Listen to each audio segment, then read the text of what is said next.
And here we go. This is the Brazilian sniper who has to sprint up those flights of stairs to get to the top of the tower that you can see on your right-hand side. Catch his breath. Lay down. Breathe.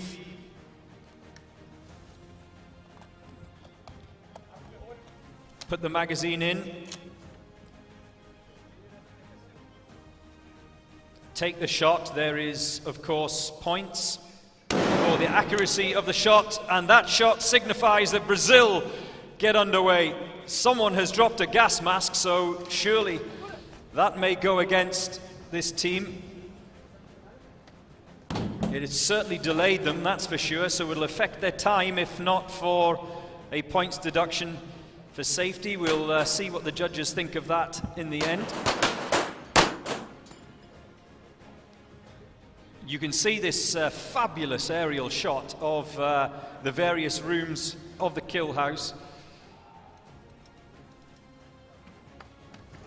And now the body is coming out, and in difference to the Russians that you probably noticed, they had all four carrying the dummy, whereas the Brazilians decided to opt for only two to bring it out of the house before a third joined to help his colleagues out. So,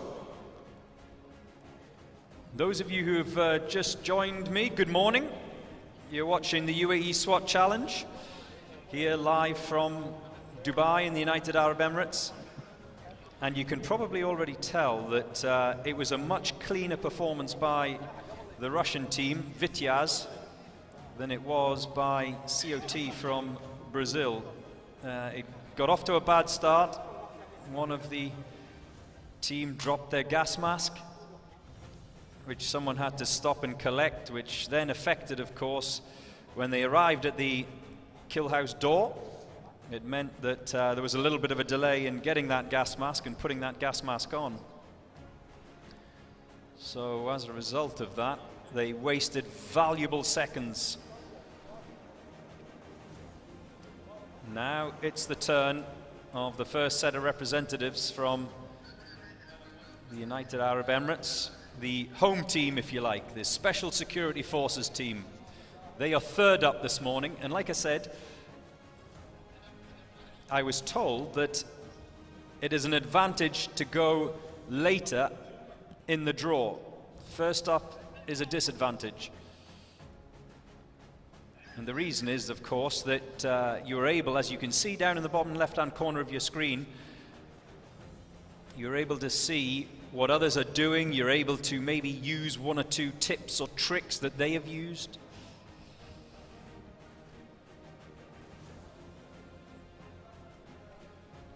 And the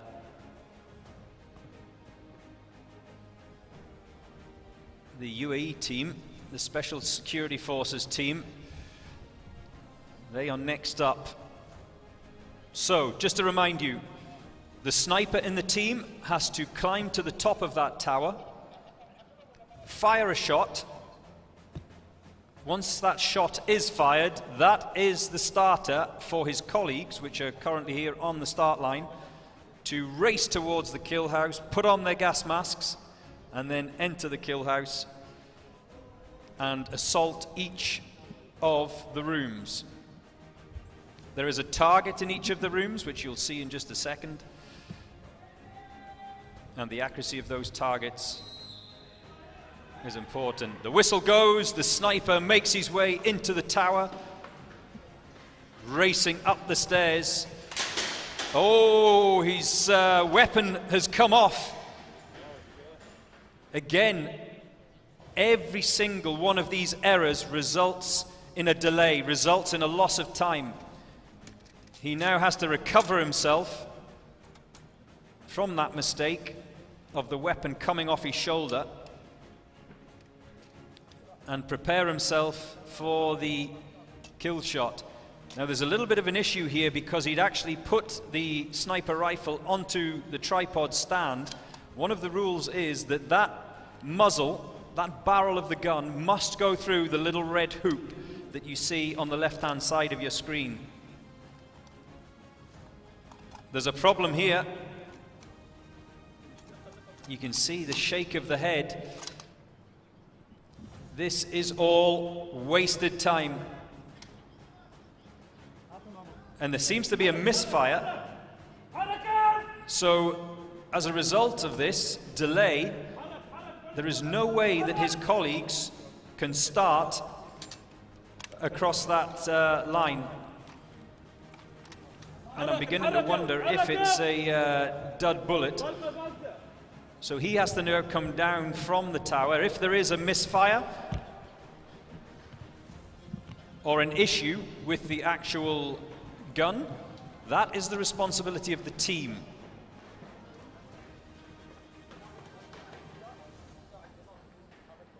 And it will go against the team. So the sniper, who, like I said, just to keep you informed, the sniper has to come back down.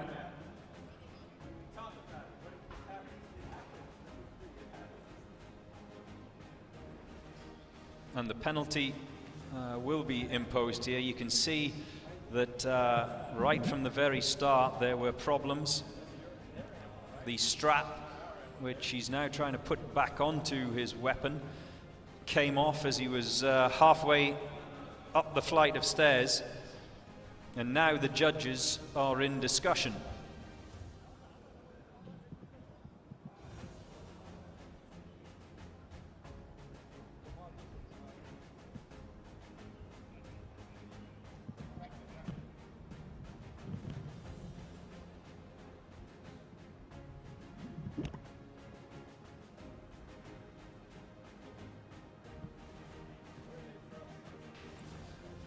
So we are waiting for the Special Security Forces team of the United Arab Emirates to redress the issues that they faced so far. We're also waiting as well for RAK Police, Ras Al Khaimah Police.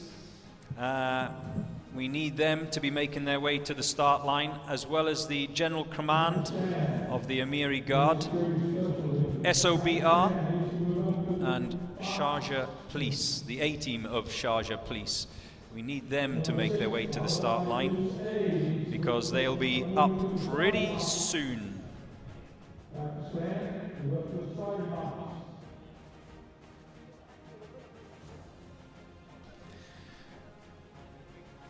Well, the debrief is taking place right now. There's a deep discussion. And the sniper, the only member of the team, of course, who on this first challenge has a weapon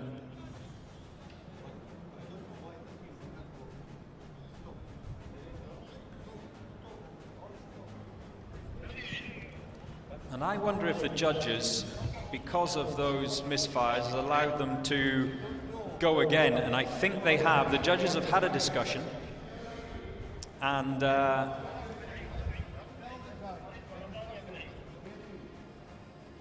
they've had a discussion, the judges, and I think they're going to let the Special Security Forces team have another crack at this, so a reprieve for the UAE side. Now, what can they do here?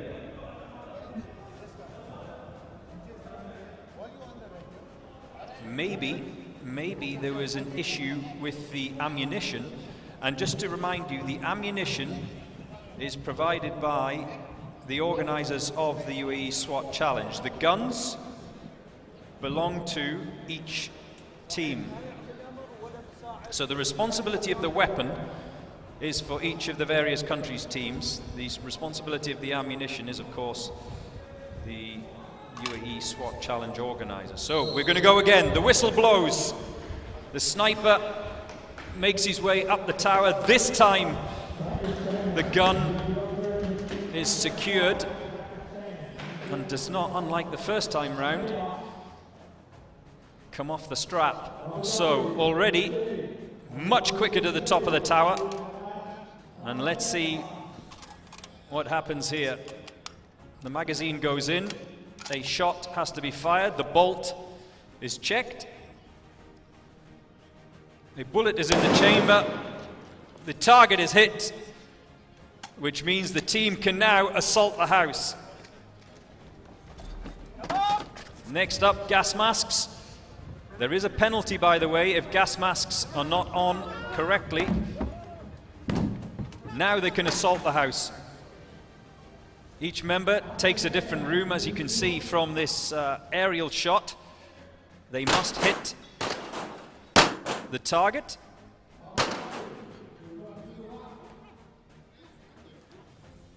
And if they don't hit the target first time, they have to have a go until they do, which of course also delays things. And it's interesting to see how the Special Security Forces team from the United Arab Emirates has done things differently. Only 2 members of the team carrying the dummy out of the kill house.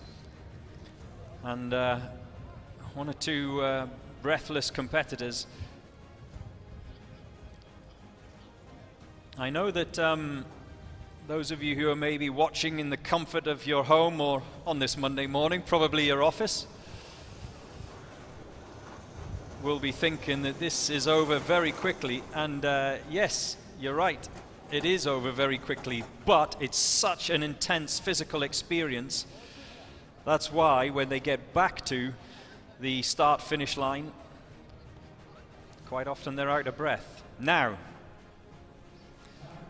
Team 4, next up, the Moroccan team.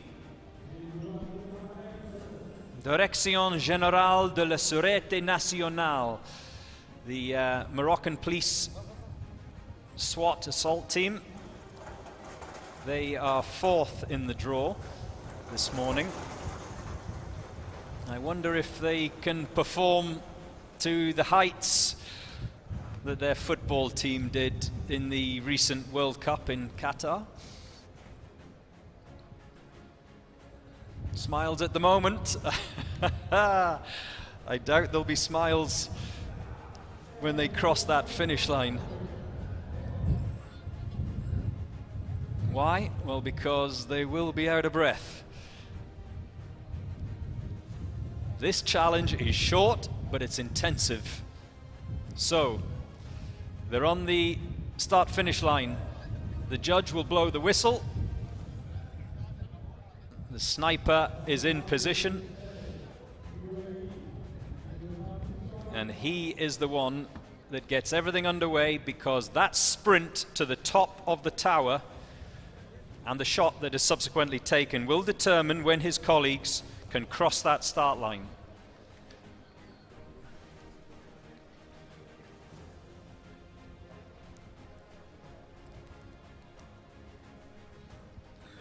So, next to go, Morocco.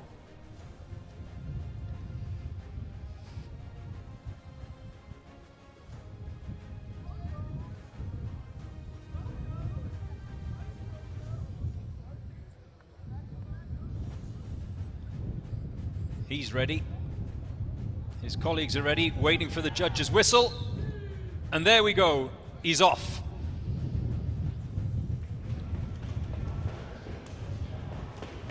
Sprinting up that staircase, making sure that his weapon is safe. There is, of course, penalty points for a lack of safety. He'll come through this door. And this is the most important part, just settling yourself down. That target that the sniper must hit is very small. And you see the difference that he is using.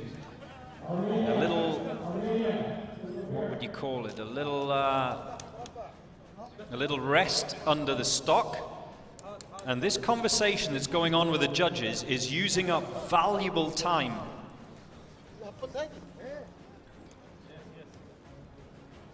The barrel, which is where the misunderstanding clearly was, must be through that red hoop that you can see.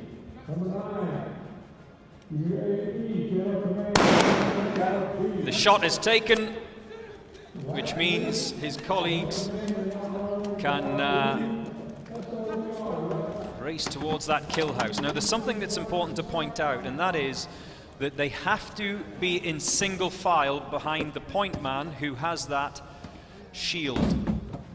They're not allowed to spread out. They must arrive at the door in single file. Now they can spread out.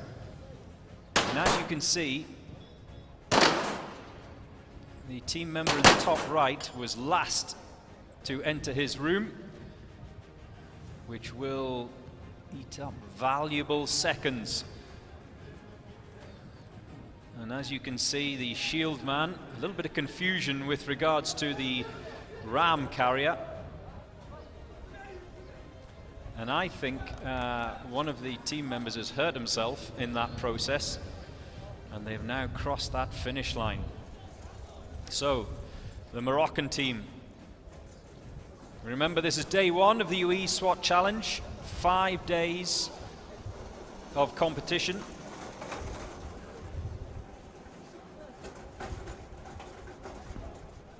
These first 4 days are more about technical. Day 5 is more physical. It's more assault courses, obstacles.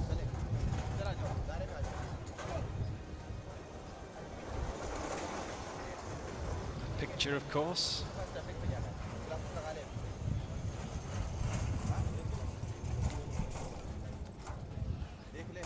There was, of course, no edition of the UAE SWAT Challenge in 2021 because of COVID, but there was last year, and this is the 4th edition. And next up is the team from Pakistan, the Police Special Security Unit. The Pakistani side, they will be 5th, drawn 5th, of course. There was a draw yesterday to determine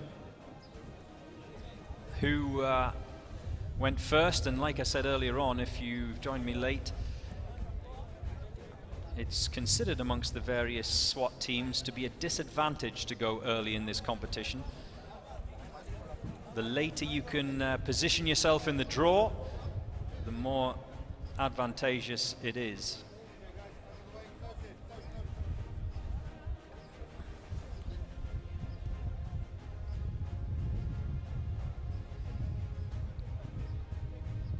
It's a series of challenges.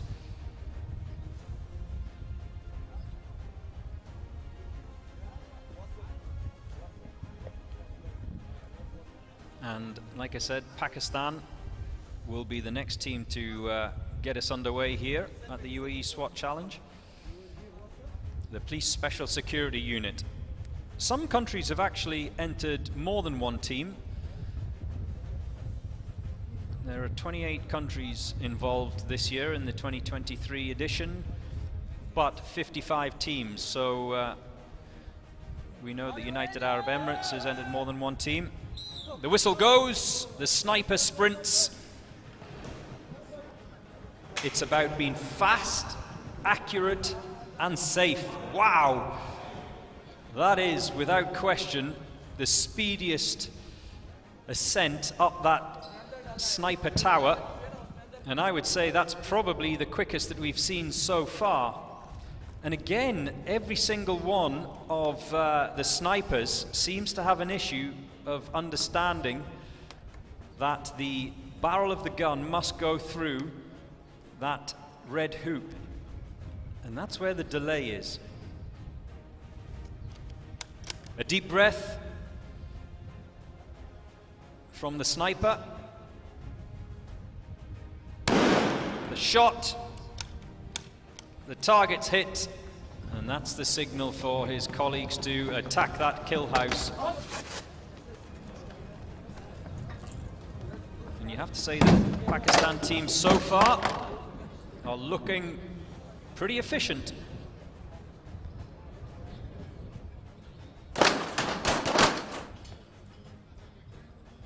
From what I've seen, and probably from what you have also seen, you would have to say that the Police Special Security Unit of Pakistan is probably as quick as the Russians, who I think have set the benchmark so far in the teams. And a great collaborative effort from the Pakistani unit. Deep breaths, of course, but the judges will assess if there were any errors. That means there will be penalties. 4 penalties in total. Missing a target, of course. You saw the 5 members of the team in the kill house. They all have to hit the target. If you miss a target, that's a 30-second time penalty. There's high fives from the Pakistani team members. I think they seem pretty happy with that, and so they should be. It certainly looked the most slick assault of the kill house that we've seen since the Russian team that went off first. There didn't look to be many errors. And there are, of course, procedural penalties as well. I mentioned before, making sure that you arrive at the kill house door with in single file behind the shield man. Next up is the Abu Dhabi team, the A team from Abu Dhabi, the Abu Dhabi Police A team. Another one of the United Arab Emirates entries this year.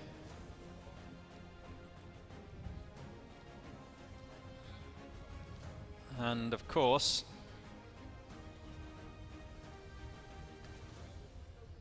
he'll be watching on with interest. And of course, supporting the home side, as you'd expect. So, you can see the start-finish line. You can see that tall green tower to your right-hand side. That is the sniper tower. And it's the sniper who allows his colleagues to attack the kill house. So the sniper in any forces unit, any SWAT team, is a specialist position. And you have to say, for this challenge, the same applies. If he doesn't get up those stairs quick enough, if he incurs any penalties, if he misses the target, it all affects the rest of his team. So the sniper is vital. The whistle goes, and the Abu Dhabi Police A-team sniper begins his race up the flight of stairs. The lactic acid that'll be going through those legs at the moment. And not only do you have that physical element to the sniper tower, but as you will see here, he has to then calm himself. And as you can see also from the Abu Dhabi Police A sniper, he puts that barrel of the gun straight through the red hoop, so no confusion there, no confusion with the judges, and a very quickly shot taken which allows his colleagues to assault the kill house. Gas masks. Remember, they can be penalized if gas masks are not on correctly.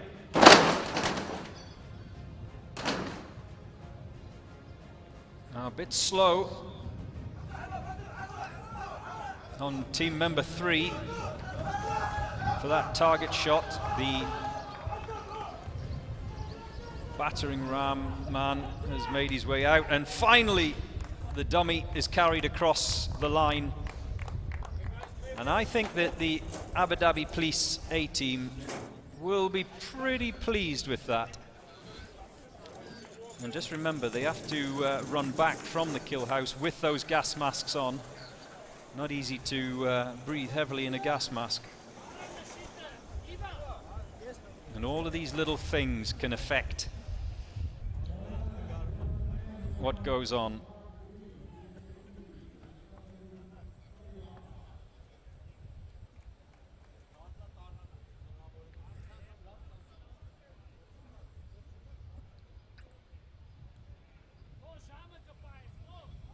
So,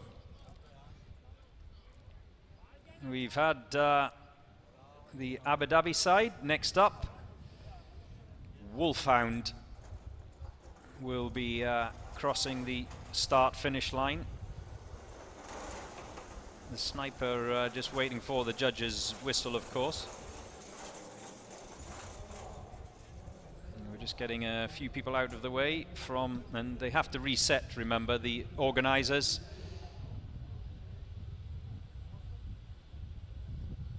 Reset the kill house, reset the targets, of course, make sure everything is okay before the next group can go.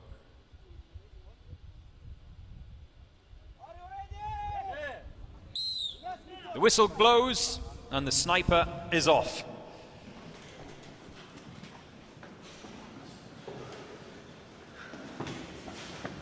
And I always find it interesting to see the difference in technique in all stages of this challenge.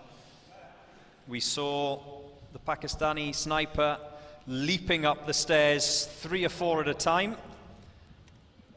On this occasion, a much more sure and steady approach, holding both the handrails.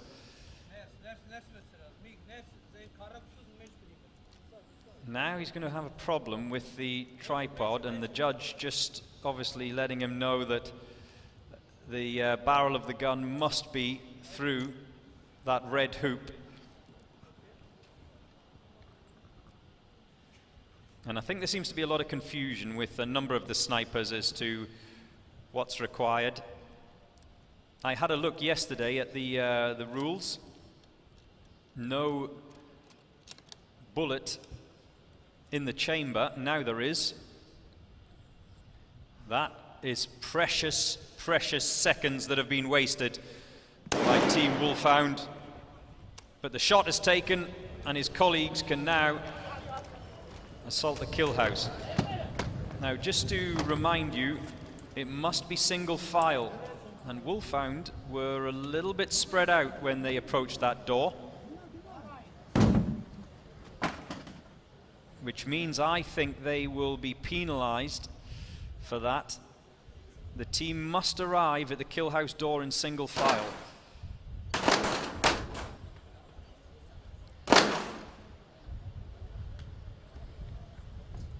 The dummy is carried out.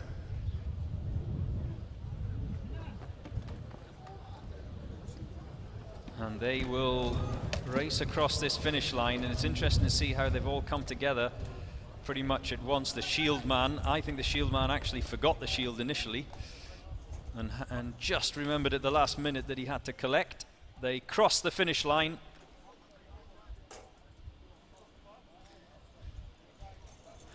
And I wonder how they will feel about their performance. Now, the debrief is informal, of course, as you'd imagine.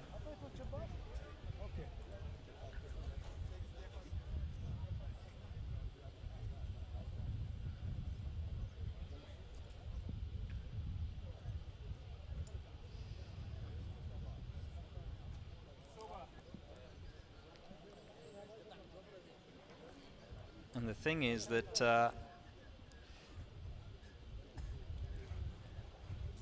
everyone is a judge here.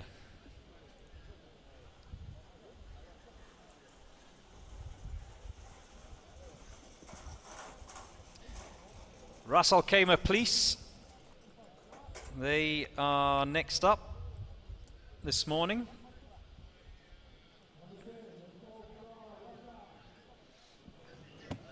Can they better the Armenian team, Wolfhound? So we've seen the Special Security Forces team of the United Arab Emirates. We've seen Abu Dhabi Police A team. But RAC Police, Ras Al Khaimah Police, are next up. And I think what will be interesting amongst the teams all representing the United Arab Emirates, yes, they are in competition with others from around the world, but there will also be an internal competition amongst these. Have no doubt that they will be looking at what their fellow countrymen from Abu Dhabi Police A did. They will be looking at what the Special Security Forces team from the UAE did. So not only are they competing with other nationalities, they are also competing against the other teams here from the United Arab Emirates. So, the shield man must lead the squad off. The squad must be in single file behind the shield man. They can't spread out in a line, they must be in single file. Points are deducted, penalties are given. Remember, targets missed is a 30-second penalty. Procedural penalties usually are a 10-second deduction from the, or addition, I beg your pardon, on the time. So, the sniper is ready. Just to remind you, the sniper is the only person who can get proceedings going with regards to his colleagues that are standing behind him there. Once his shot is taken, and it's hit the target on the top of the tower, only then are his colleagues that are standing on that start-finish line, there you can see them, only then can they set off towards the kill house. So, Iraqi Police waiting for the judge to blow his whistle, which will signal the start of this group, and the sniper is just waiting for that whistle to blow.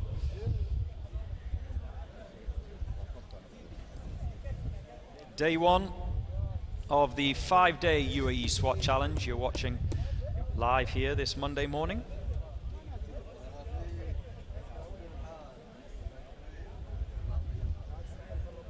And I think we are almost ready to go.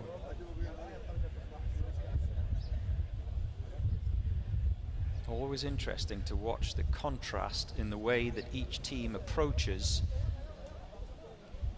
this challenge, whether it be the technique they use to climb the stairs. Whistle blows and the sniper is off.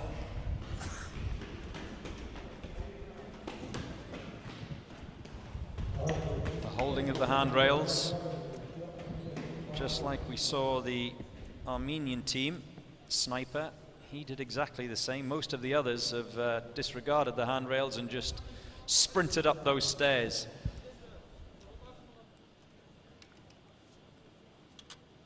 The Iraq team, barrel of that gun straight into the red loop, so speed is good. No misunderstandings. The target is hit. The shot is fired. And the assault team make their way towards the kill house. Remember, next stage is the gas masks. They've all got to be on, and they've got to be on properly. There are judges who are watching this. The door is breached. And all 5 team members have to hit the target. If they don't hit the target, it's a 30-second time penalty.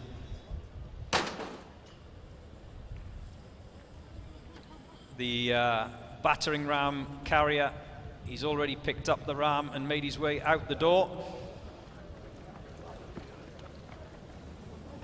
And the rest of his team follows, and last up, sprinting with that body, that dummy. And there you can see the clock on the left-hand side. I think the clock stopped, did it, on 1:49? I'll just get confirmation of the time of that. Here we have the times, and you can see that Vitiaz, they had time penalties. The Moroccan side and the Russian side were quick, but because of all those time penalties, they have ended up in 5th so far in the standings. And the Police Special Security Unit of the UAE is currently leading on 1:33.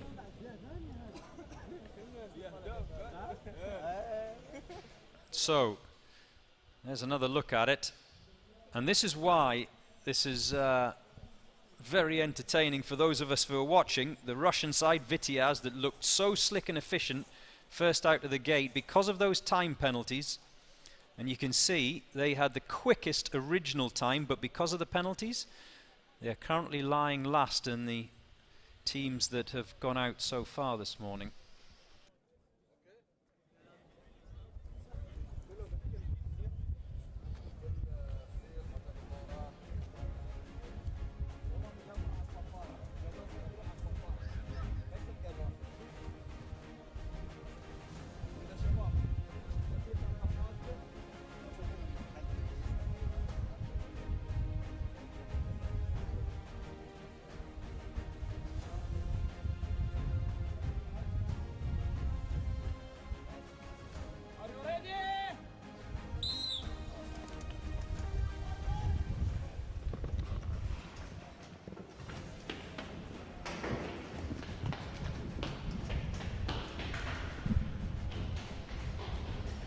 The sniper is on his way and has reached the top of the tower. The magazine goes in. This is the general command of the Amiri B team, that is. Another of the United Arab Emirates entries. The shot is taken and the colleagues can sprint away, and you'd have to say that procedurally that looks pretty good, that single file. It's 1, 2, 3, 4, 5 gas masks are on. They can now enter the kill house and sprint straight to their designated rooms, of course. 5 members. There's still 3 that have got to take that shot, so a little bit of a delay here for the general command of the Amiri B team. And they're still waiting. They're still waiting for one more. Finally, the 5th team member comes out. So there's obviously a few problems in that room. And finally, the dummy is carried out of the house, and the finish line is crossed by the general command of the Amiri B team, another of the United Arab Emirates entries. Now, this is where an understanding of how speed is not always the most important thing, making sure you don't pick up penalties is just as important, as we saw from the results so far. It's not just about being the quickest, it's about being the safest. It's about making sure that the procedures are followed as much as possible, and of course hitting the targets.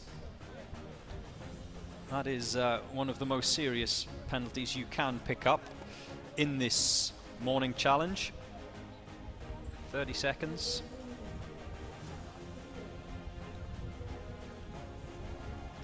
Here's the penalty if a target is missed.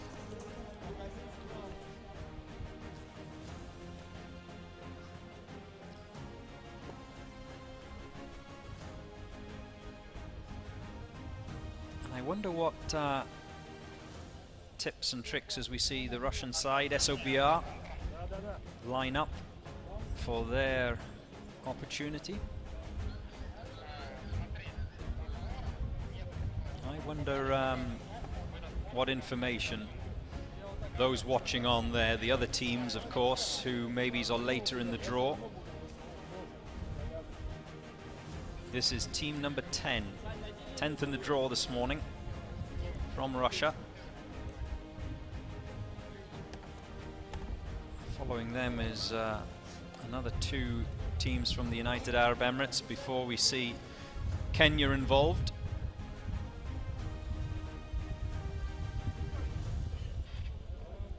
But SOBR will be next. Be quick, be efficient, be safe, and the chances are you'll come out of this Monday morning challenge with a good point score.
And the Russian team, they crossed that line very quickly, just like their countrymen who went off first in the draw this morning.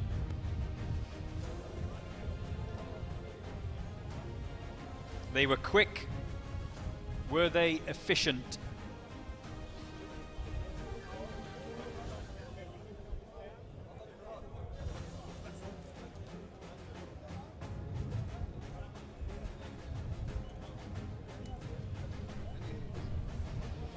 So, the second of the Russian teams have certainly set a benchmark. We'll find out what penalties they have incurred, but they were very quick indeed, the SOBR team from Russia. Now it's the turn of Sharjah Police, the A team of Sharjah Police. They are next up in the draw. Final instructions from the starter. He will blow the whistle. When he blows the whistle, the sniper will sprint up those stairs, and he's off.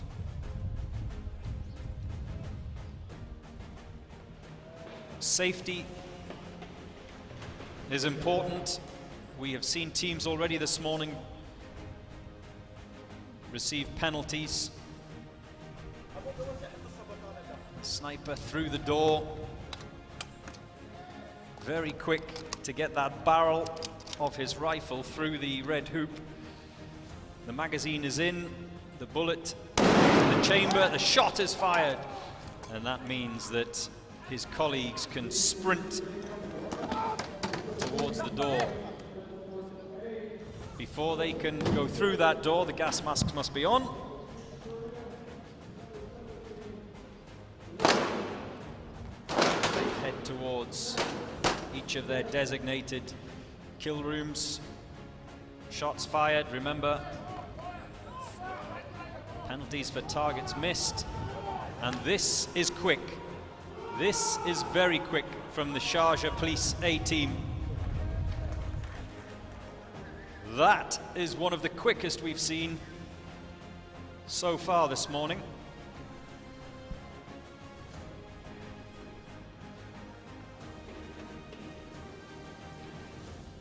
The dignitaries will be impressed by that from the Sharjah Police A team. A very, very quick and efficient assault by Sharjah Police A. And you can understand why there's high fives and hugs. And even a round of applause from their colleagues, of course. That was impressive. That was very impressive from Sharjah Police A. But remember, it's not just about the clock.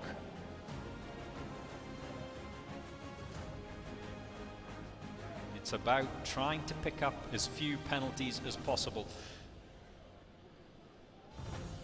Next up, Kenya, the Special Operations Group. They will be tackling this day one challenge.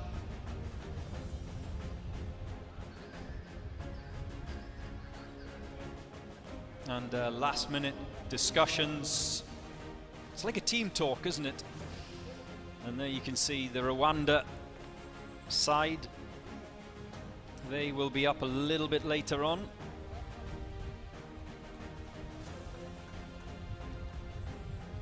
They will follow. But right now, it's the Special Operations Group of Kenya who will take on this day one challenge here in the desert of Dubai. This is the 2023 UAE SWAT Challenge, the 4th edition of this competition. And the starter just giving final instructions. The whistle blows. The sniper can attack that tower.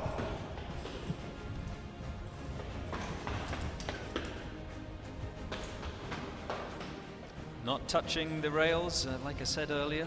Interesting to see how different techniques are used by different teams. Comes through that door. Must get down. It's the shot has to be taken in the prone position. In other words, lying down. The magazine. It's a little bit of a... Can't get that magazine in. He's having a problem with that magazine. The magazine is still not in. And now it's in, and getting that barrel through that red hoop is important. And only when all of those things are done can that shot be taken. Deep breath. And now his colleagues can cross the start line and assault the house. Before they can go through that door, though, the gas masks must be on. That can incur penalties if it's not done correctly. We all head to the designated rooms, the 5 team members.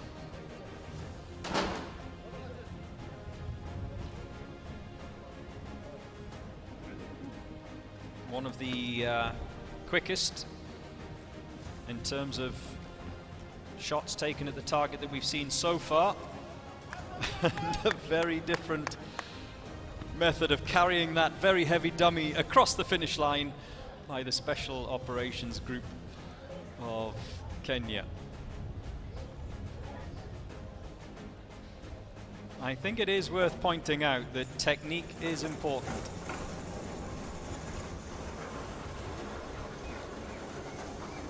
And you can always tell by the look on the faces as they come across that finish line as to how happy each teams are, each member of each team. They know, don't they? They know. They know whether they've had a good run, a bad run, or an indifferent run.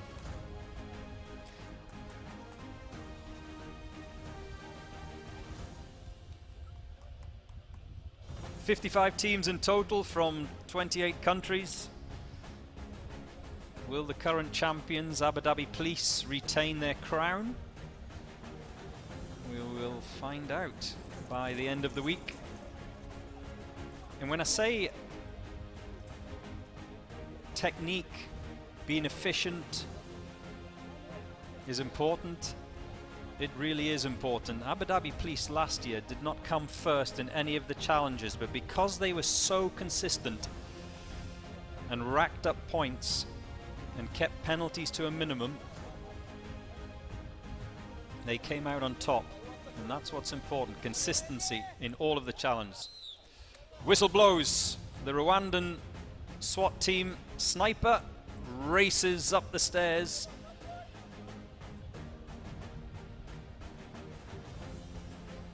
He races to the top of that big green tower that you can see on the right-hand side of your screen.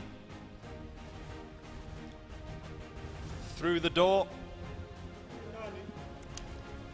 The weapon comes off the shoulder. And I hope that he can get that magazine in quicker than the Kenyan team, and he certainly can.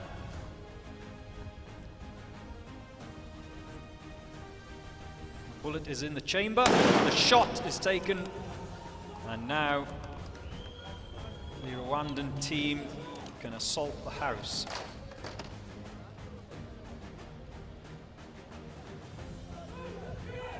Gas masks on.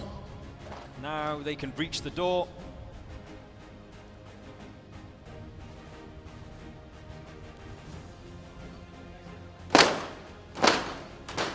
One, two, three, 4, 5.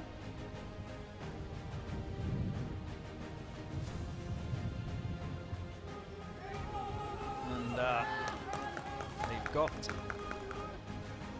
the dummy. Can they keep a hold of that dummy as they cross the finish line? Yes, they can.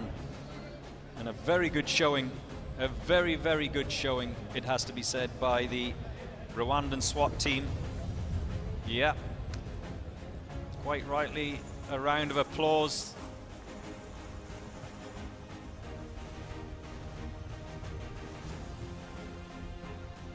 That's one of the better ones we've seen this morning from the Rwandan SWAT team. It will all now be about the penalties that have been incurred, if any. In fact, I need to just get confirmation, but I don't think there has been a team that's gone without penalty this morning. It's inevitable that there will be some mistakes or some procedures that have not been followed and have incurred a penalty. The odd target that has been missed, of course.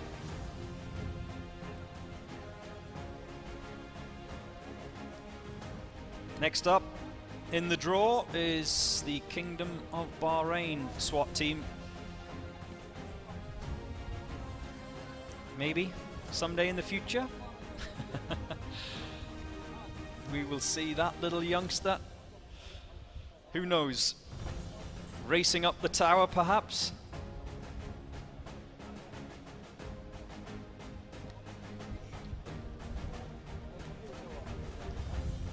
Still to come is another of the Bahrainian teams. The whistle blows and the sniper, ooh, has a problem already. I think the strap has come off his weapon, which is why you can see him holding it almost in an awkward manner.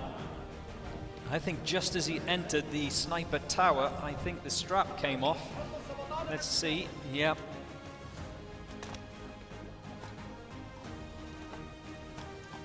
Magazine in, Bullet in the chamber. Shot fired and missed, so there'll be a penalty, a 30-second penalty for that target miss. Meanwhile, his colleagues attack the kill house. Door breached.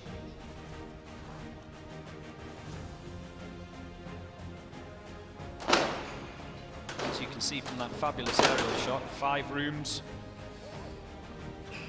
Each team member is assigned a room, and a target has to be hit in each of those rooms.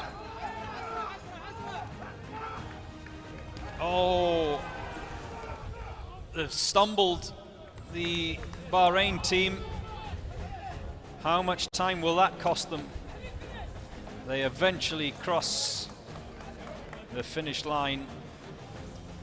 I think what may save the Bahrain team in terms of time will be that they were very efficient actually in the house. But I think when it comes to penalties, I think there could be problems here for the Bahraini team. Not only was that target missed by the sniper, but they dropped the dummy as well.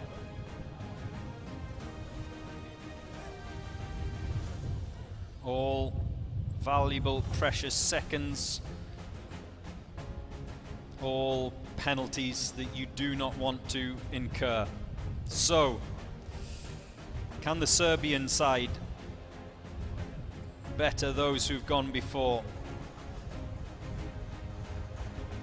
They are next up.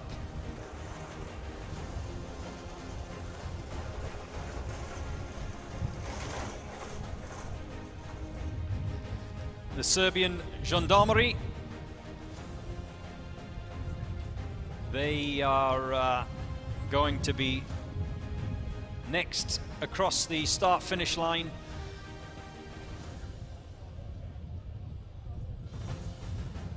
And deep in thought, as you can see. Just waiting for the starter judge to let them know when they're ready, and that's what you call camaraderie, isn't it? Just making sure his colleagues' ear defenders or earplugs are taped in, because obviously, as you've just seen, shots are fired, so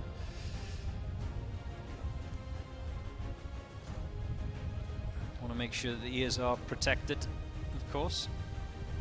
That's what the reason, if you're wondering why the ears are taped, it's to keep the earplugs in the ears whilst they're taking on the physical challenges during the course of the week. We've had so far teams from Bahrain, from Russia, from Rwanda, from Kenya, obviously here from the United Arab Emirates. We've had a team from Armenia, Pakistan, Morocco, and Brazil. Now it's the turn of the Serbians.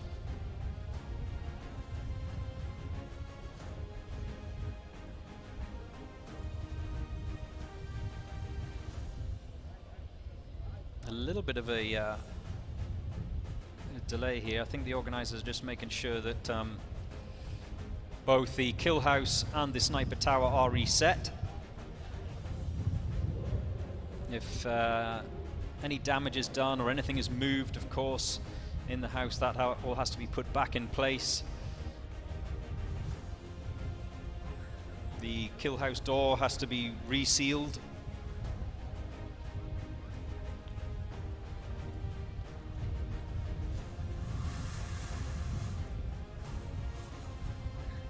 And the Serbians wait patiently for the starter judge to make sure everything is ready, and gets the nod from his colleagues.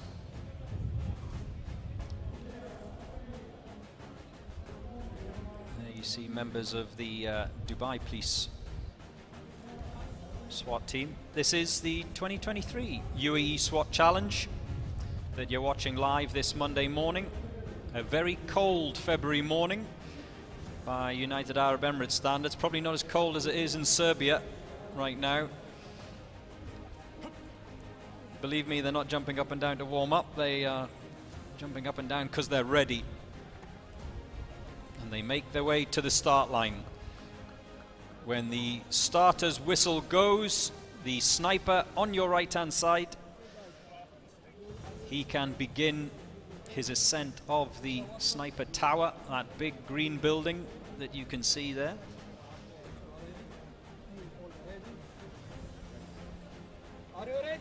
A nod of acknowledgement, and the sniper is off,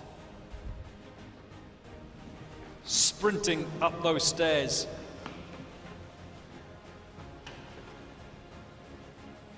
And this looks good. This looks quick already, as long as there are no mistakes between arriving on the platform and taking the shot. Magazine in, but the barrel is not through the red hoop. Now it is.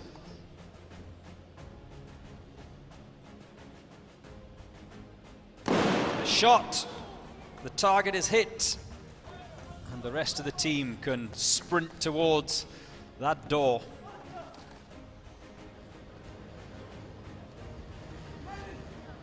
The door is breached, and this looks slick, it looks efficient by the Serbian team. 1, 2, 3, 4, and the fifth one eventually comes.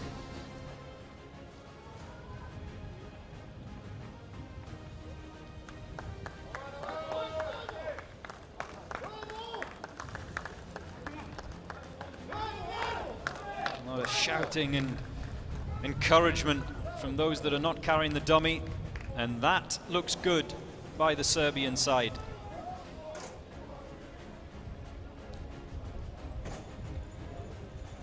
That looks very good and efficient by the Serbs.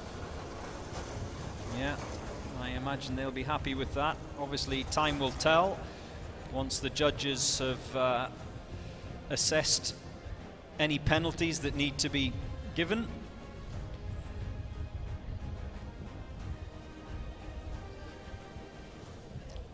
It's very easy to sit here and look at each team, their technique, what they do, what they don't do, but we are not the judges. I'm not a judge. Only they can decide where procedural penalties should be applied, where target penalties should be applied. Next up, it's the turn of Fujairah Police. Another of the entrants from the United Arab Emirates. Can they follow their compatriots from other Emirates in previous editions of the UAE SWAT Challenge? Remember, previous winners in the 3 years of this competition are Dubai and Abu Dhabi Police. Dubai Police currently leading with 2 victories in 2019 and 2020, and Abu Dhabi Police, the current champions. Is this year the turn of Fujairah Police, or even maybe Sharjah Police, to take that crown, to take that title, to take that trophy?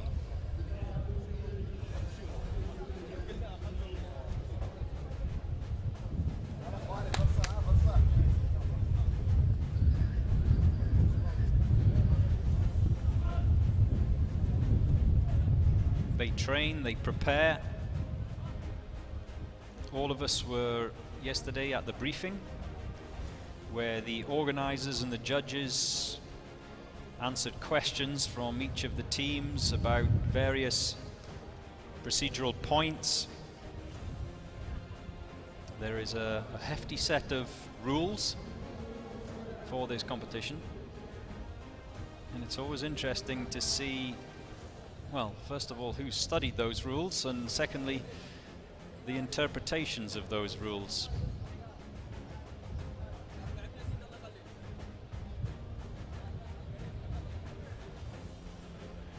Fujairah Police. They follow the Serbians next in the draw.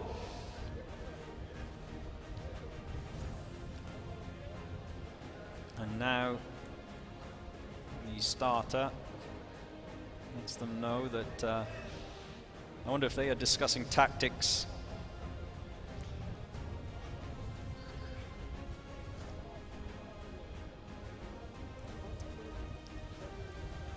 The starter judge just issues the final instructions,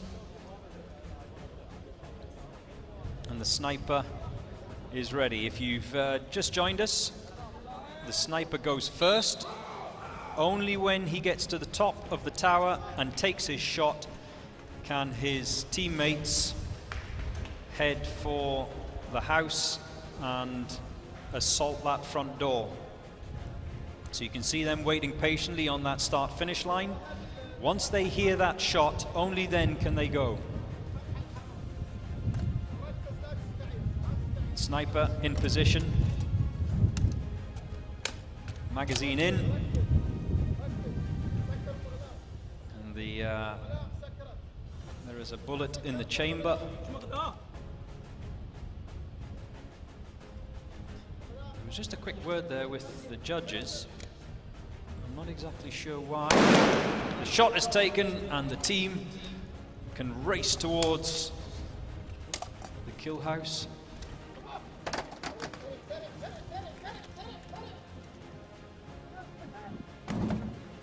The door is breached.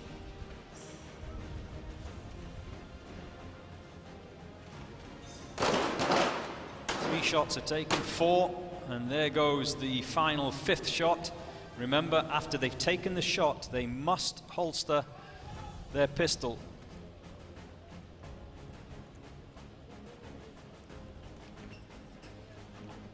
They can't leave each of the target rooms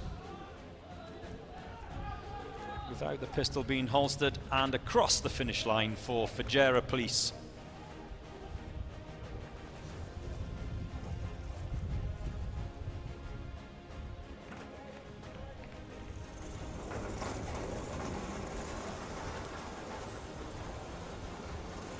Now, all of these teams, of course, are colleagues. They work together on a daily, weekly, monthly basis. But sometimes it's not the same 5. When it comes to this competition, it's finding that chemistry, it's finding that cohesion. And as we saw last year in the 2022 edition, it's about consistency, as Abu Dhabi Police showed us. Another team from Bahrain, the Royal Special Forces team, the B team from Bahrain. They will be next to cross that start-finish line.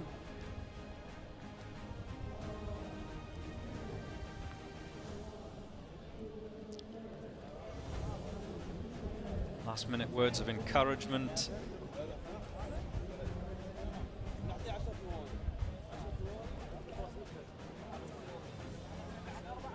And quite often it's the calm voices that can just settle any nerves.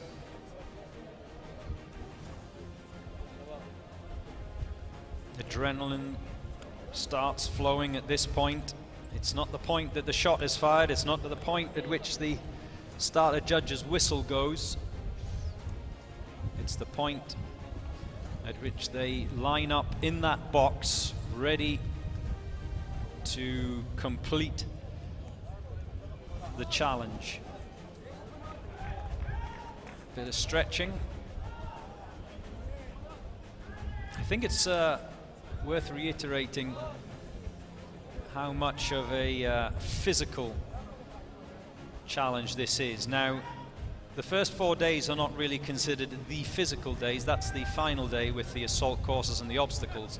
But still, even though this is more of a technical day on day 1, there is a large physical element to it.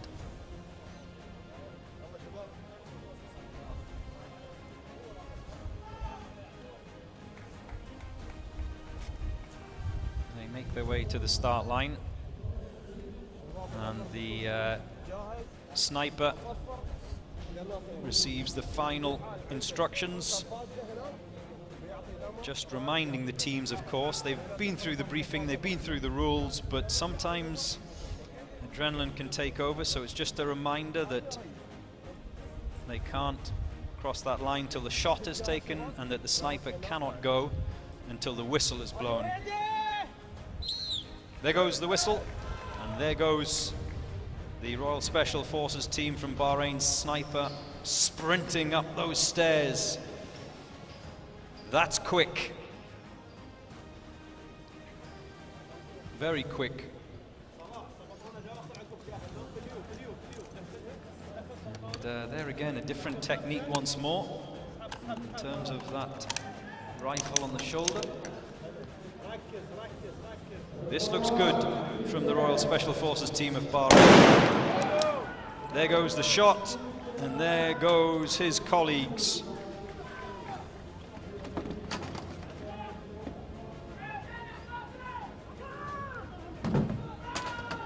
One struggling with the gas mask there. That may be costly. That may be costly.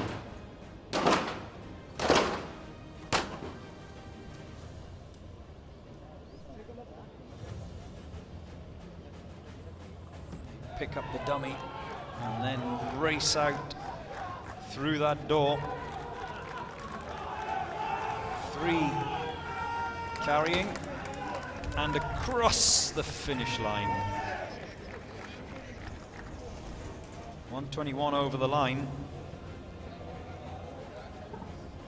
Any penalties to be added to that may change how things stand.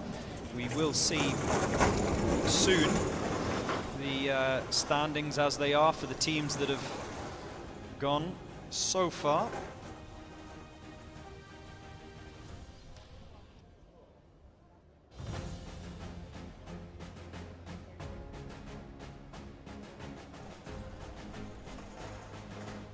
So the Royal Special Forces team of Bahrain have completed this day 1 challenge of the UAE SWAT Challenge 2023. And you can see we have plenty of support here this Monday morning in the winter sunshine.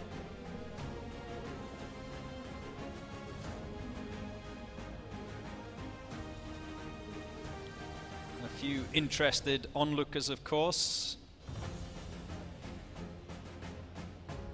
Some of those watching this morning are involved with the teams. They might be support personnel, but there are others here this morning who are just here to watch. Whistle goes. Albania it is up next.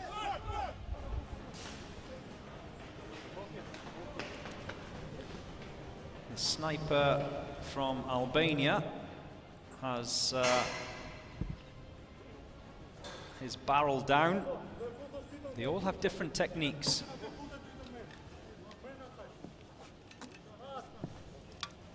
Some carry the barrel up, some carry the stock up. The magazine's in.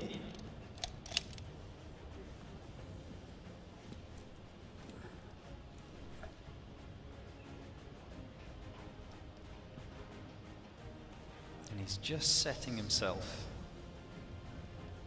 You can see that that tray where the magazine was lying in is now underneath his body, and I wonder if that's causing a few problems. He eventually moves it out the way, and he's clearly not happy. I think that is just, that's caused the problem and the delay. The shot's still not taken by the Albanian sniper. He still doesn't seem comfortable. Finally, his colleagues can make that sprint across the car park towards the house. The door is breached.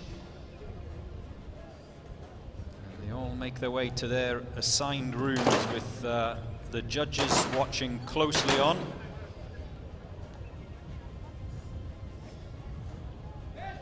Pistols have been holstered.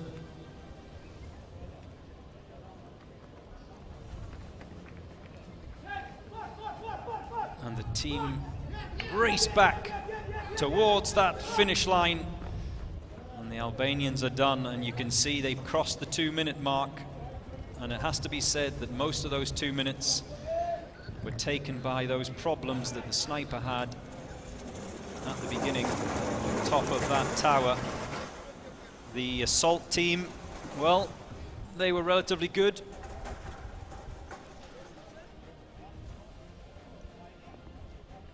But like I said, those issues by the Albanian sniper will have cost them dearly.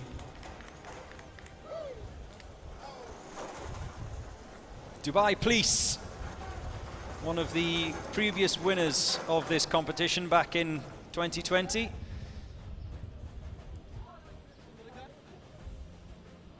Let's see the women of Dubai Police, the C team.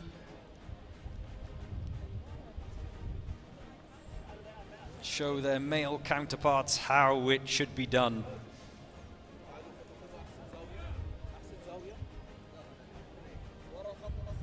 Plenty of support for the Dubai Police females. You can hear the shouts and chants in the background.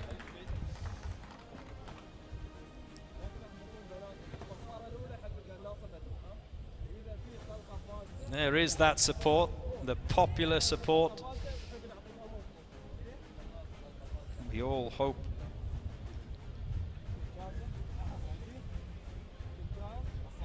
they do well. Starter's whistle. And they are underway. The sniper racing up those flights of stairs. It's not just the speed of going up that big green tower. As we've just seen with the Albanian team, this element here is vital. One bullet chambered, and that's very quick, very, very quick from the Dubai Police C team sniper. This is impressive.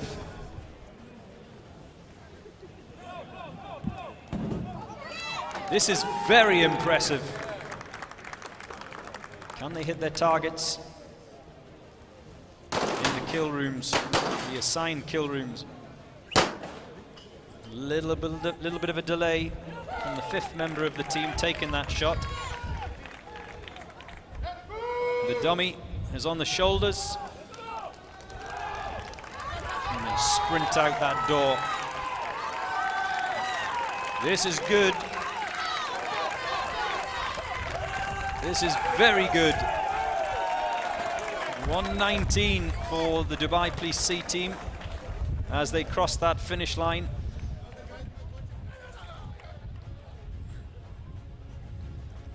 A round of applause from their colleagues, a round of applause from the onlookers.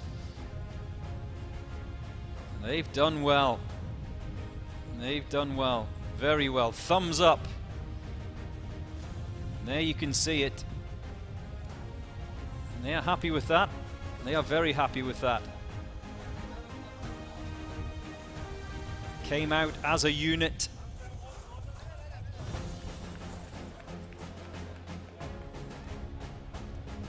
And there you see the clock says it all. Like I said, there are penalties to be assessed by the judges, if any.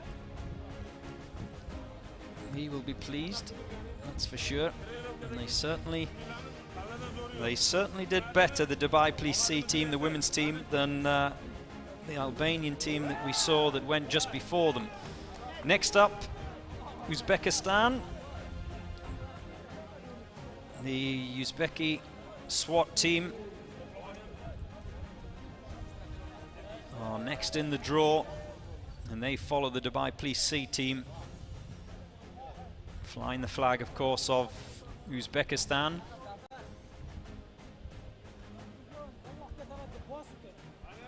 And I must say, I love the international competitive element of this.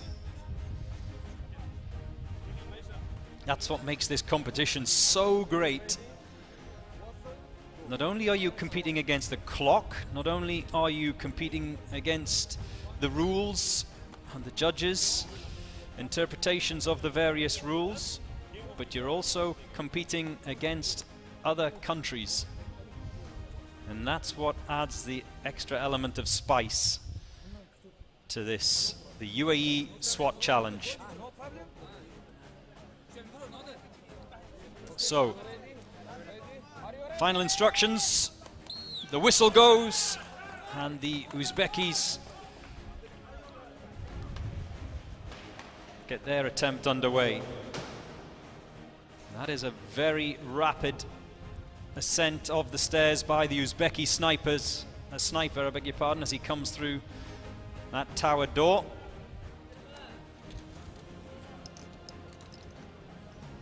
A little bit of an issue getting that bullet in the chamber.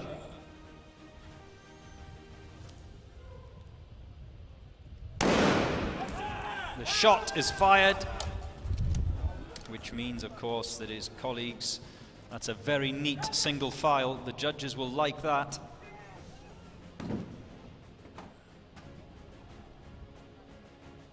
This is looking good from the Uzbekistanis.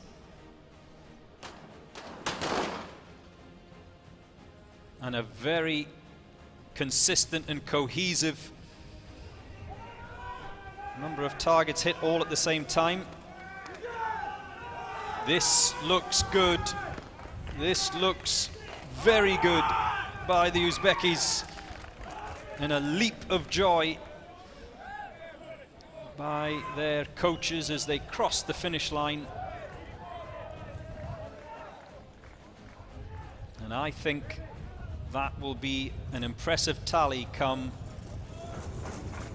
the final standings. We will get an update on the final standings soon, but they seem pretty happy with that.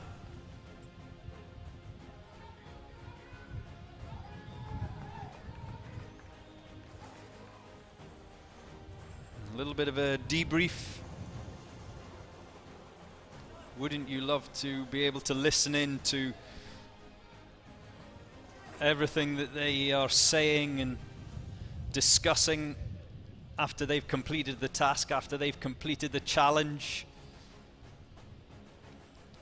And now it's a turn of another of the Dubai Police teams. This time it's Dhabi Police A team. We've seen the women just a few moments ago. Now it's the men.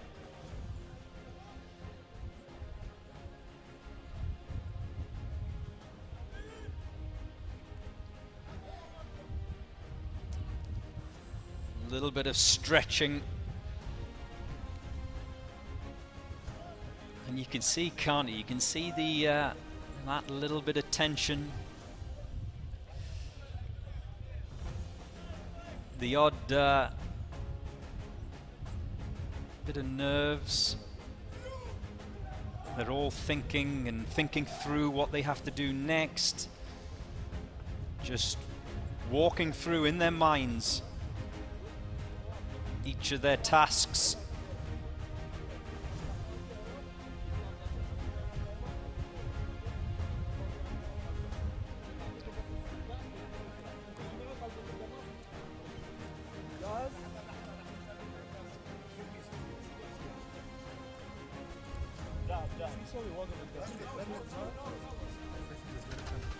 So, Dhabi Police A are next to go. The whistle blows and the sniper sprints into that stairwell.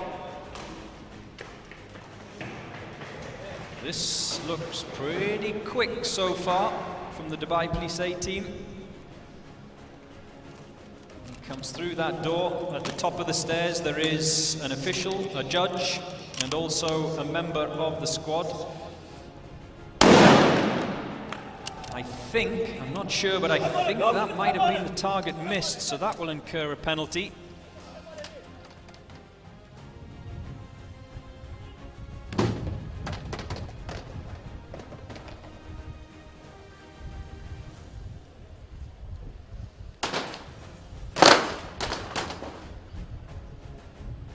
Shots fired in each of the kill rooms. And gas mask just falling off there, one of the leading members of the team, but the line is crossed, and that is very quick indeed. One of the quickest we've seen so far. 104.84 is where the clock stopped. But like I said, we'll get confirmation a little bit later on, but I'm not sure that sniper target was hit. So if it wasn't hit, and that's a big if it wasn't hit from what I saw there, let's have another look at it.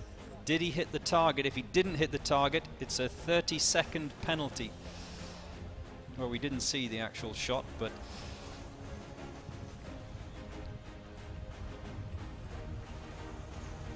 I think the sniper missed that target.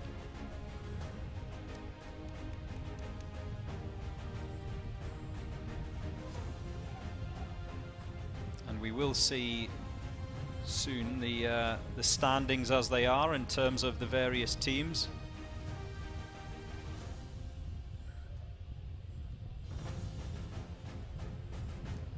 He's not happy, is he? That was the sniper. There was a little shake of the head there, and I think he knows, doesn't he? He knows that even though his team had one of the fastest times in terms of assaulting that house this morning, that time penalty could cost them dearly. And this is what's so fabulous about the UAE SWAT challenge. One mistake, one little mistake can cost you.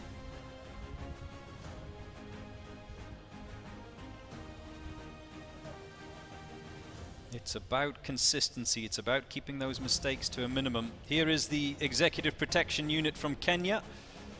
They are next up.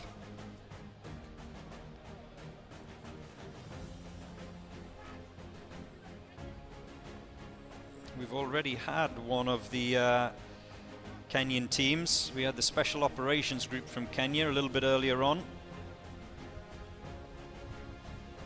But now it's the turn of their countrymen, the Executive Protection Unit.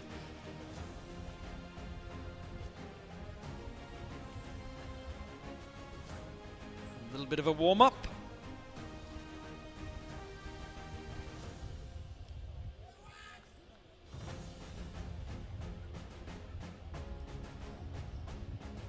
And as soon as they're given the go-ahead to approach the start line by the starter judge, they will be ready to go next. And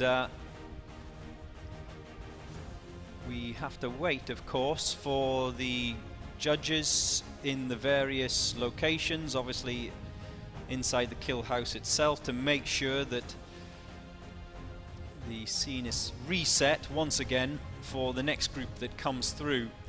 Now, after every assault, the judges not only reset the kill house, put the dummy back, for example, make sure the targets are reset, but they also have a little discussion as well about the team that's just come through. There may be some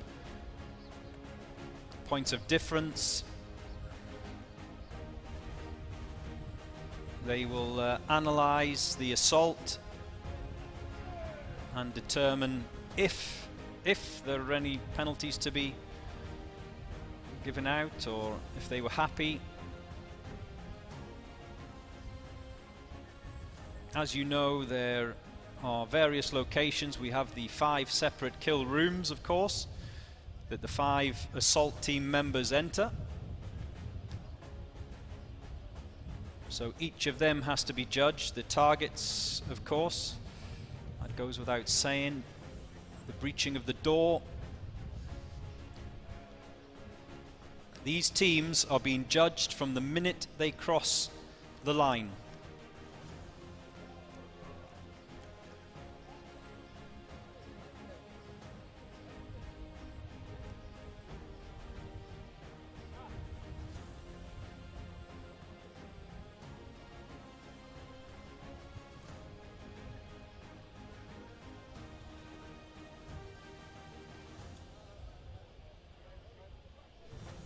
So, whilst the Kenyans wait to go, just confirmation that Sharjah Police A team currently tops the table.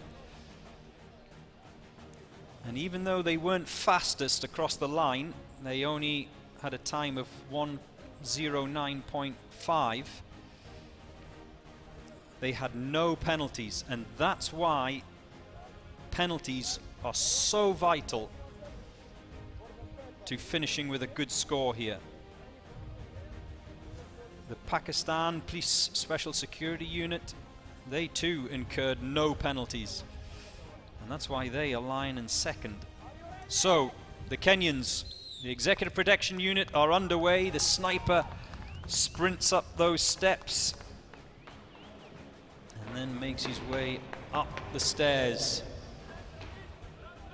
So many decisions to be made. Do you take it step by step? Do you leap 2 or 3 steps at a time? That rifle just got caught a little bit on his body armor, which will have slowed him up somewhat. The magazine goes in. Bullet is in the chamber. The safety is off.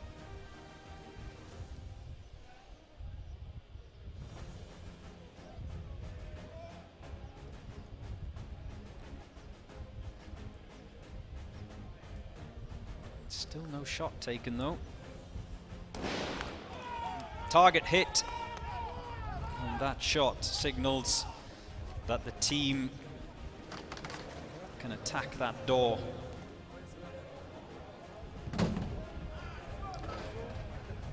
Interesting that the Executive Protection Unit from Kenya decided to do things just a little bit different. We've always seen the shield man, his position being left hand side of that front door before it's breached. The shield man on this occasion went to the right hand side. And this looks good from the Kenyans. This looks very good from the Kenyans.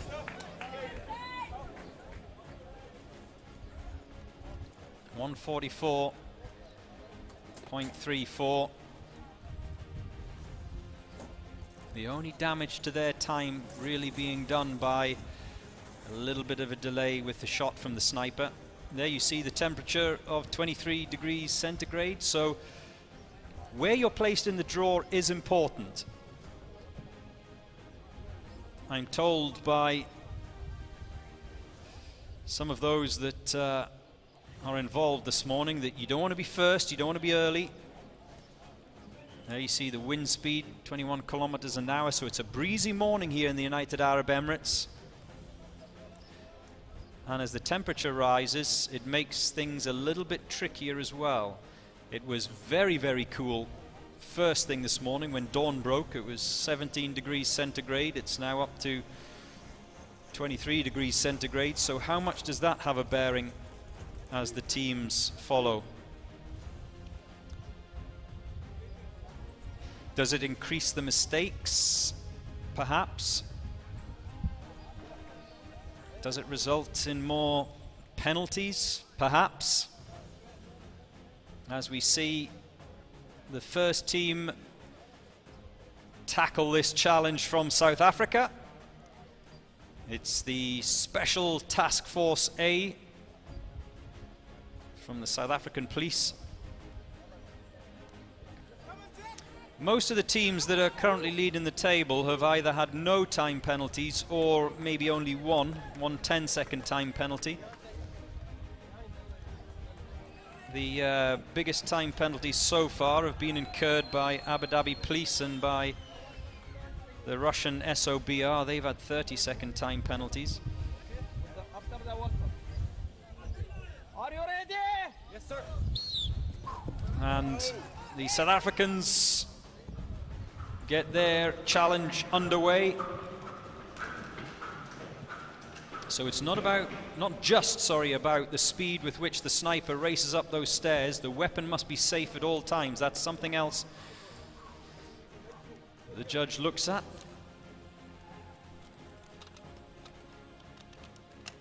Magazine in, bullet in the chamber.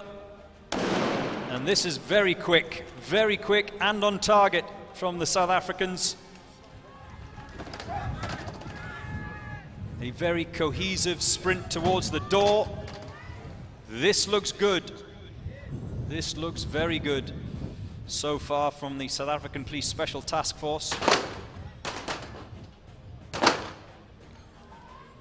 One of the team was just a little bit slow.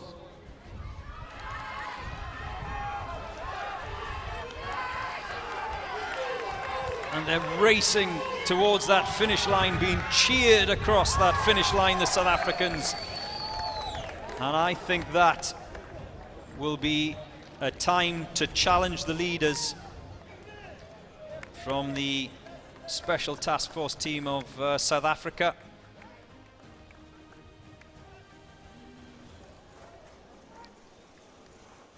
Remember, penalties, if there are any, to be considered when the final positions are calculated. And I think it's worth just coming back to the scoreboard as it stands. As we see the Saudi flag, they will be next up. I think it's worth coming back to the scoreboard and pointing out that the first team to get underway today, Vityaz from Russia, they incurred 2.5 minutes of penalties. Procedural penalties, targets missed. Wolfhound from Armenia, they incurred 2 minutes and 20 seconds of time penalties. And that's where the damage was done. So, not just about speed. Not just about speed. The Saudi Forces B team, they will be next up.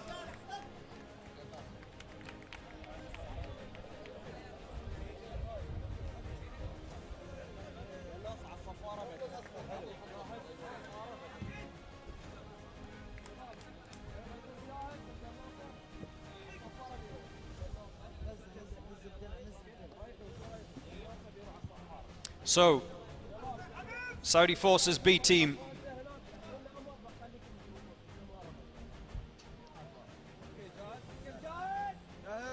They're ready. The whistle blows.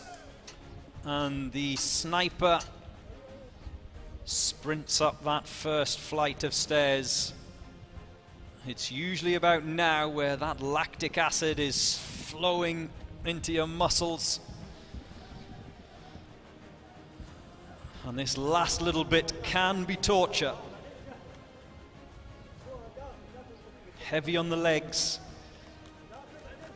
And breathing is so important as a sniper.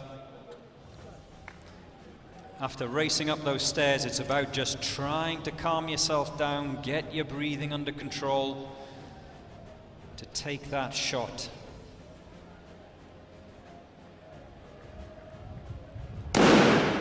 I think that's a miss, and that will incur a penalty, I have no doubt.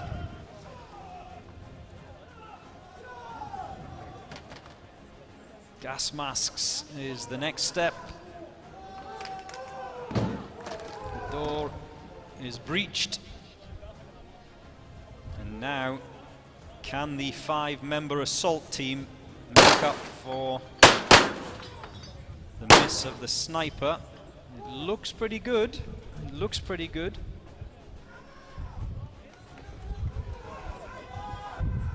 And they've got that Dummy up onto the shoulders.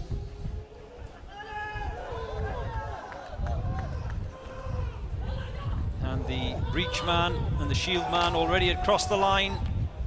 And that's a solid time for the Saudis. But, and it's a big but, I imagine that the judges will, I'm not a judge obviously, but I imagine they will add a penalty onto that time for the missed target by the sniper. So that could prove very costly for the Saudi team.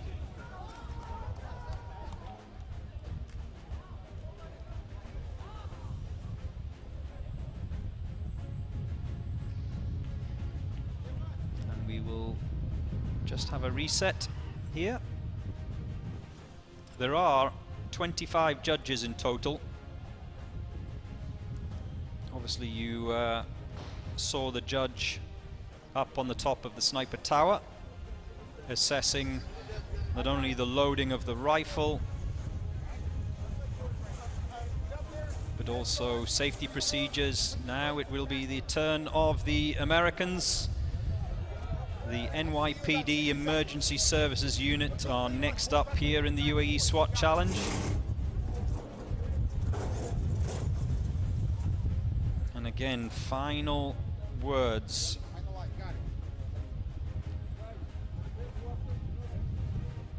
The New York Police Department will get their turn to attack this course. And just to show you how the temperature is changing, you can see there the starter official. Jacket off now. Things are getting warmer here. And the sniper of the NYPD team is off and up and running. Being a bit more cautious up those stairs, it has to be said, than some of the earlier teams that we've seen.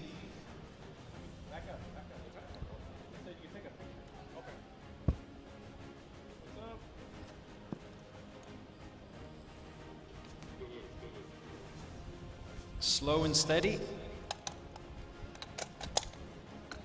Magazine is in. The target is hit, so there'll be no penalty incurred for the Americans.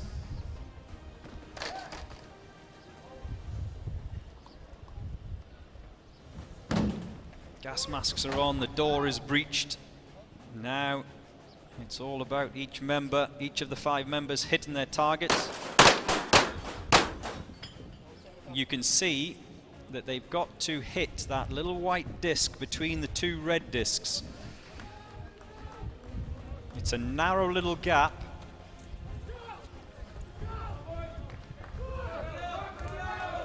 And as they make their way across that finish line, almost dropping the dummy.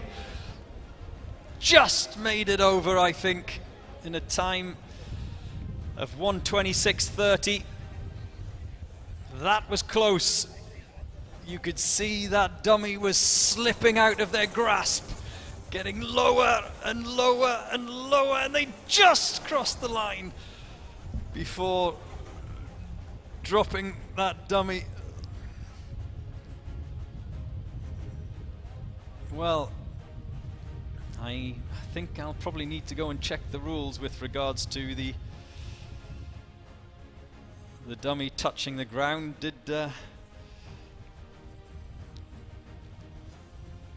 Is it video assistant referees that have another look at these things and determine whether the sleeve of that dummy touched the ground before they crossed the finish line? Oh, well, we'll find out.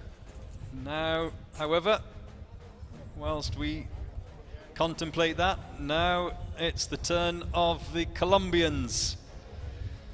The Colombian SWAT team.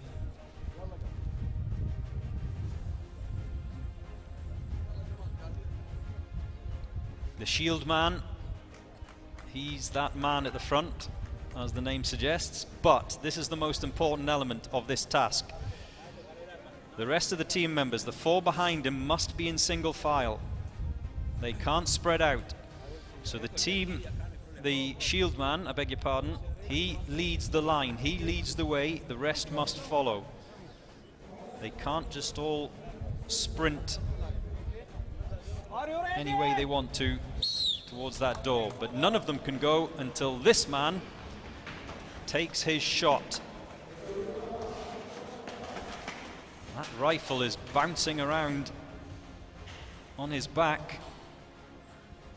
We've seen that already so far this morning, where it's come off the strap and caused problems.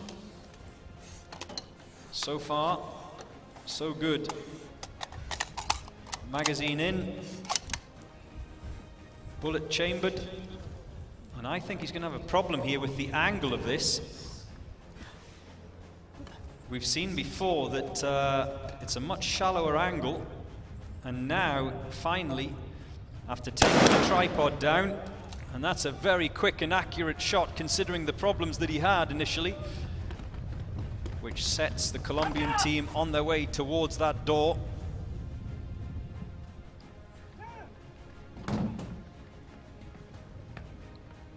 They're in. The breach man last to enter the kill house.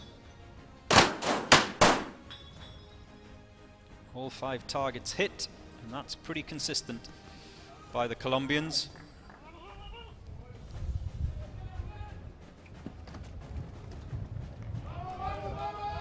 And this time the dummy is well over the line before he's dropped.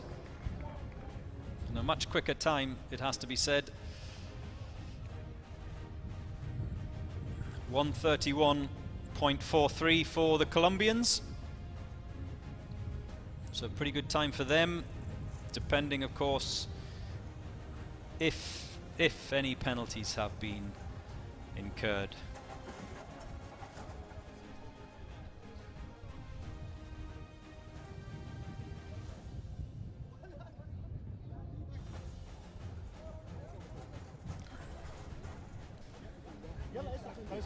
Now it's the turn of the Iraqi Counterterrorism team.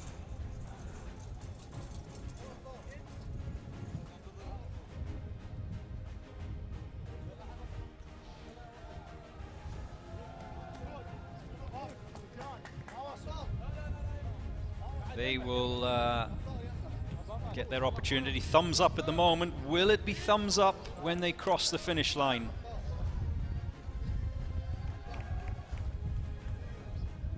No one yet has bettered Sharjah Police A team and their time of 1:09.05. A time that was helped considerably by the fact that they did not incur any penalties whatsoever, the Sharjah team.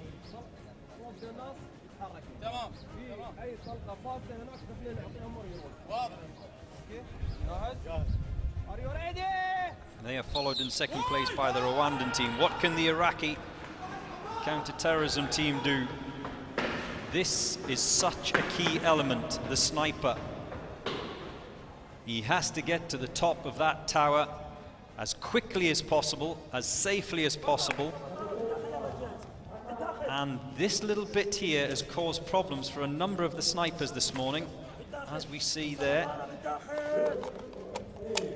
A number of them elected to go for the tripod, but the tripod seems to prove problematic and an issue. And as you can see, in all of this is wasting valuable seconds. But the target has been hit, so no penalty there.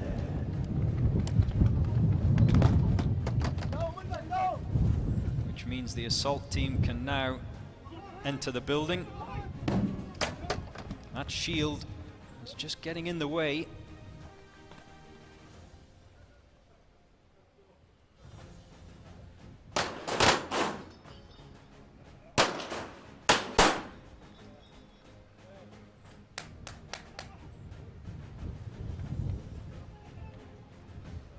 The dummy is on the shoulders he'll head out through that door.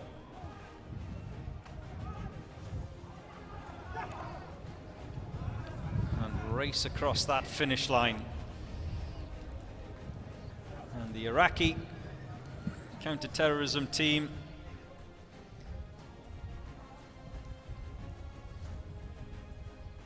have done it in 1 minute 33 seconds, not including any penalties, if they have incurred any penalties. But what we're seeing is a pattern, isn't it? Those who can, in particular the sniper, if they can get that part of this challenge correct, if the sniper can get to the top of the tower, get laid down in the prone position very quickly, and bring his rifle to bear on sight very quickly and get that shot away fast, it makes a huge difference to the overall time.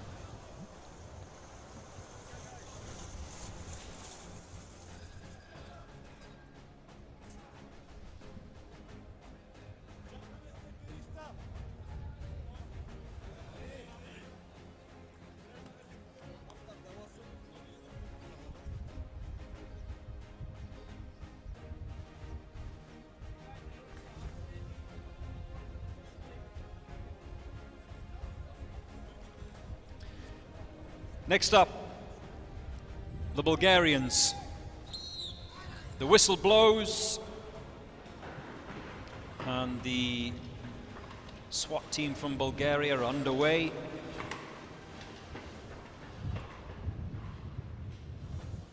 What makes it a little bit more difficult is just to stop that rifle from bouncing around on your back. You have to keep a hold of the butt, which makes it not quite as easy to sprint up those stairs, but this looks good so far from the Bulgarian sniper.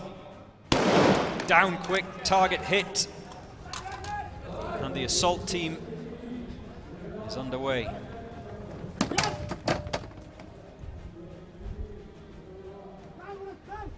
And they're through that door pretty quickly. This looks efficient from the Bulgarians.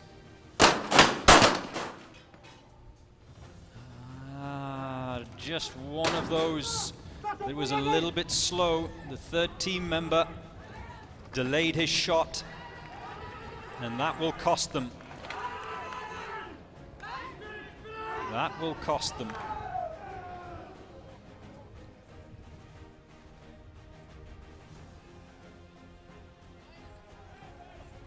But for those of you who are enjoying watching this UAE SWAT challenge this morning, you can probably tell that patterns are starting to build, where you can save time, where time costs you, plus of course the penalties.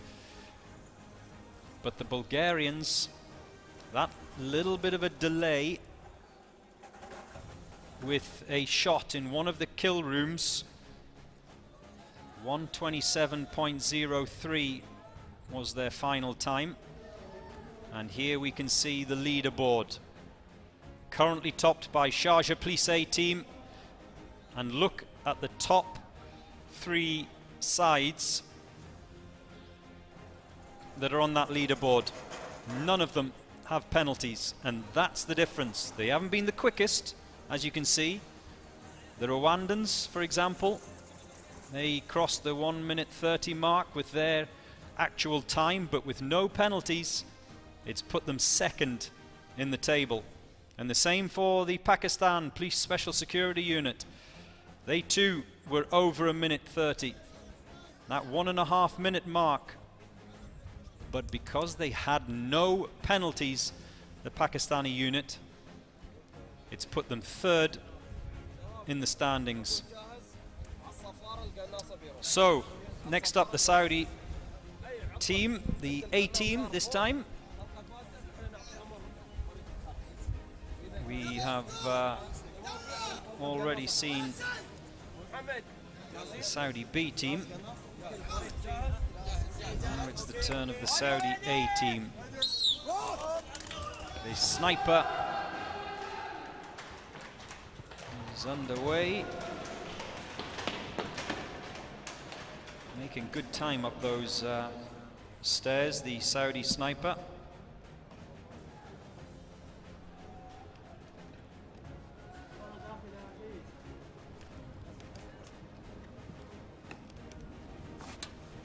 And I think this is the best way to do it, to get that barrel of the rifle through the red hoop first, and then to get the bullet in the chamber. Target hit, so there'll be no penalty. Remember, if you've just joined us, it's a 30-second time penalty if a target is missed.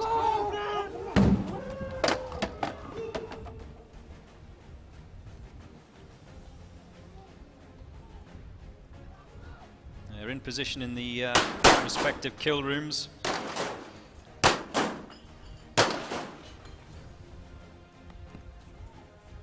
little bit of a delay with the second team member, the second shooter. They've come very quickly out of the house with that dummy, but they're losing it. Can they keep a hold of it across the line? Yes, they can.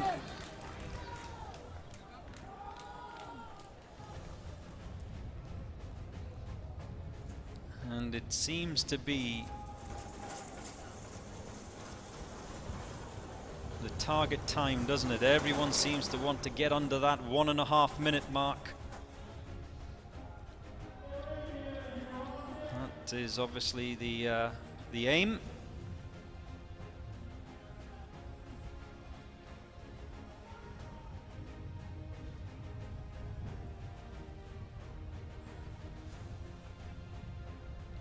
The Russians looking on. I'm not sure if that's one of the Russian teams that's already gone. I think it, remember they have had 2 teams through already, the Russians. But the first Russian team incurred a huge number of time penalties. If I remember correctly, it was over 2.5 minutes of penalties, which cost them dearly. But this is how things stand at the top of the table. Sharjah Police A team still the side to beat. 109, very quick, and no time penalties. And the judges processing all the information from the, like I said earlier, 25 judges in total, but they are the ones who are tasked with processing the information, processing the time penalties, if there are any, of course, and then giving that final count.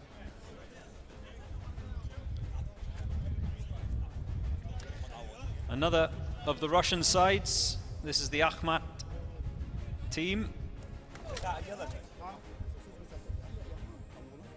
And they are next up here in the UAE SWAT Challenge 2023. Live this Monday morning in February. I think that in comparison to some of the past editions of this competition, where we've been maybe a little bit unlucky with the weather on the day, or the temperature on the day to be specific, this is perfect conditions, you have to say, for this Monday challenge.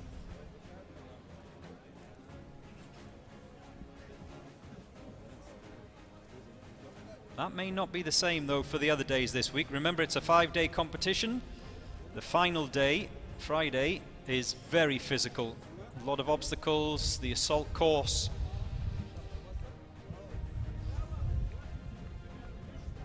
That's a day where the temperature will play a key part, of course, and fitness levels. Final instructions from the starter. The whistle goes, and the sniper sprints up those flights of stairs.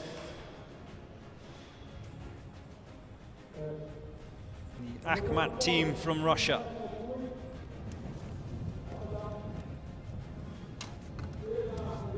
The judge watching on. Barrel of the rifle immediately through the red hoop, so that's a good start. The magazine was quickly in. We didn't see whether he hit the target. The assault team can now attack that front door.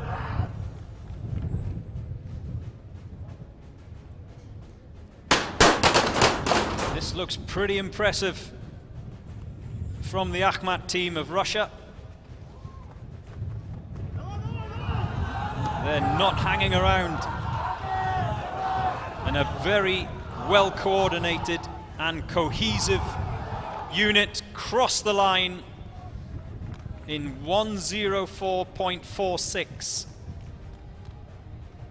The Akhmat team, that is quick.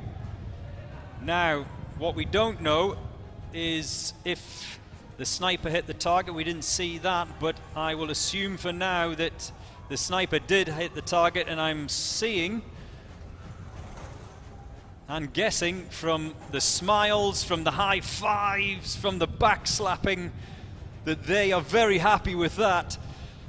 Have no doubt that they would not be that pleased if the sniper missed the target, so I think it's safe to assume that he did hit it. 1:04 is the quickest time that we've had this morning, and it beats the 1:09 of Sharjah Police. In fact, Sharjah Police have actually come across, and very, very sportingly, and you have to say that's great to see. They are applauding the Akhmat team from Russia. Oh, they are happy. They are very happy with that, the Russians. Well, we will see if any procedural penalties were incurred. We will find out in due course if there were any other targets missed. Certainly from what I saw inside the kill house, it looked like every single one of that five-man team found his target. Next up, it's the Indonesians. Well, follow that, as the saying goes. They've just witnessed the fastest assault that we've seen so far this morning.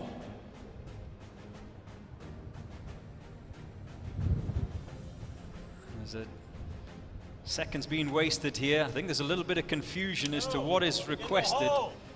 Here. Down. And this is going to cost the Indonesians dearly. There you go. That confusion will have done damage to the Indonesians' attempt. But at least the target's hit, so no time penalty for the sniper with regards to missing that target. Now he's going to have to rely on the assault team to try and make up some of that lost time.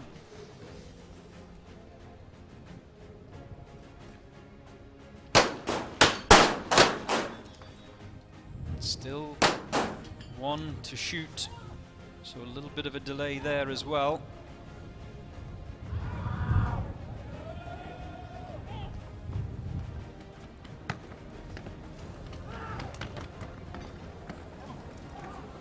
A bit of confusion here, but the Indonesians are over the line. And it's not the worst time that we've seen this morning. By a long way, it's not the worst.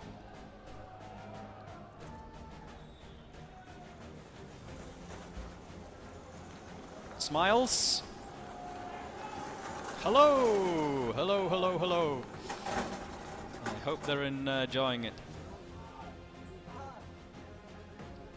Well, we haven't yet seen the official finish time of the Indonesians. You can see the temperature just creeping up as the morning wears on. Remember, 55 teams to compete this morning.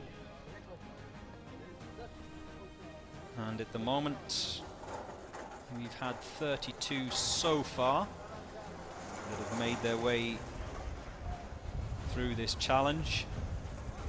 And wait for the officials to reset the kill house and the sniper tower.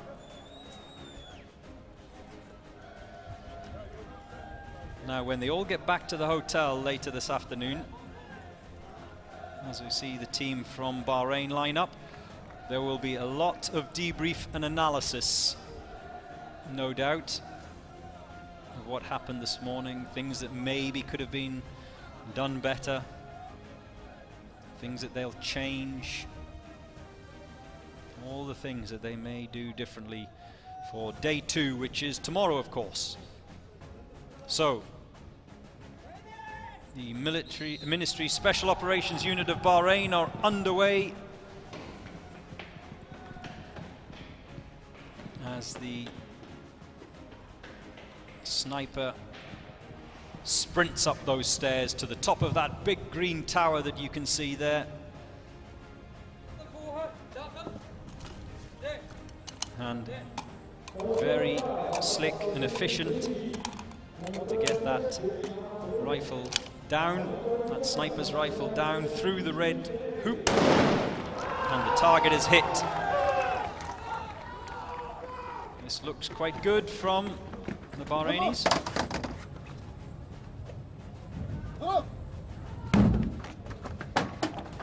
Breach of the door.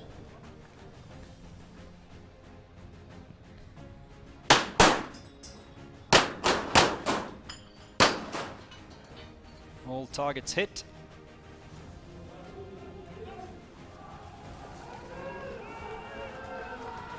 And now they're on their way back out through that kill house door and being cheered on across the line. And that's a good time. That's a very good time. Anything under 130 is very good this morning. 115.14. And they're happy with that. They're very happy with that.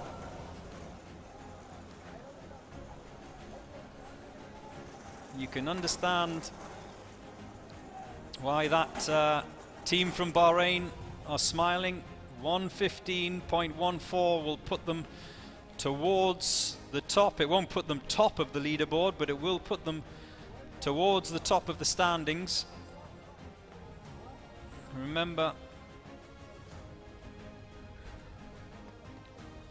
that we had a time, a cross the line time, that's obviously not including any penalties. We had a cross the line time of 1:04. But if there are no penalties, that could put the Bahraini SWAT team into 3rd place if there are no time penalties. Put it this way, it would certainly put them in the top 5, that's for sure. But they are happy with that.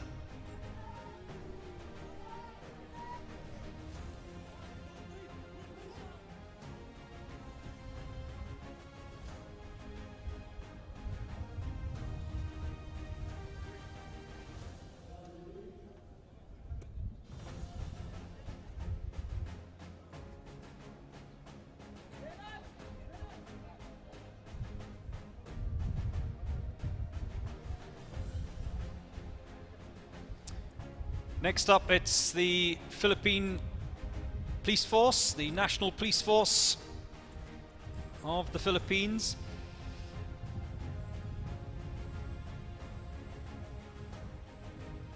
They will begin their attempt on the UAE SWAT Challenge 2023.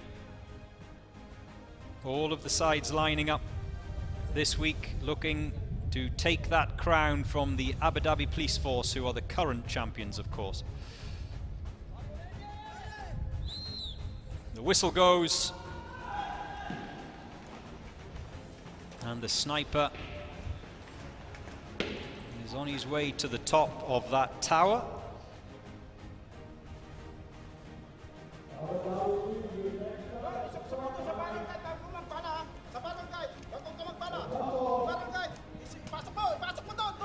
And Again, I think there's going to be an issue here, because just as we've seen for those who have struggled so far this morning on top of this sniper tower, he's put his tripod up, which means the angle of the rifle does not allow him to get a shot on target. And this is where the officials, the organizers, have to explain that this is not a position where you can use the tripod. So that's cost the Philippines team time. But the target is hit, which means the assault team can attack that door again. The shield man, who's the man at the front, he goes to the right-hand side of that door. And maybe we'll get someone who knows better than I do to tell us which is the more efficient position, the shield to the right or the shield to the left as you assault that front door.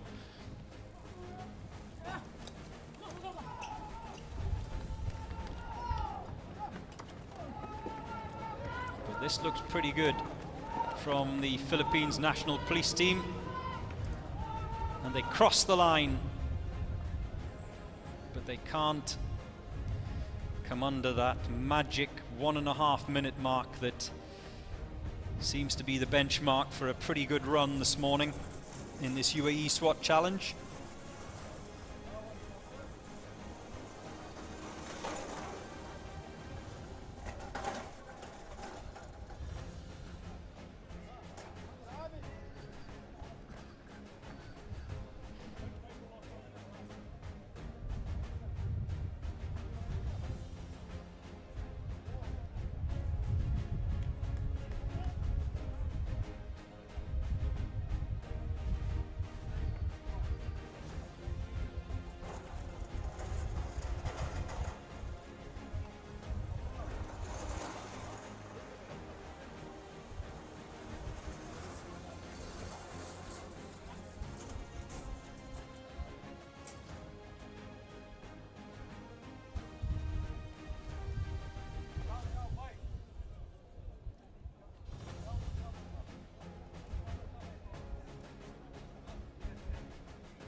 So next up, Abu Dhabi Police.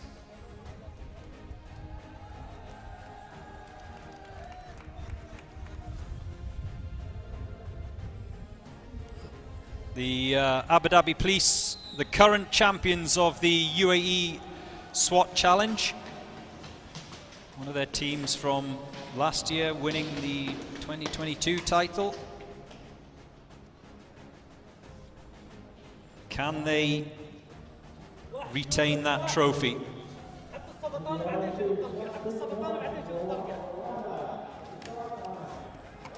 And this looks good, it looks efficient. Target hit, no wasting time with the tripod for Abu Dhabi Police B team. They elect, of course, the shield man elects to go left-hand side of the door. The breach man through the middle.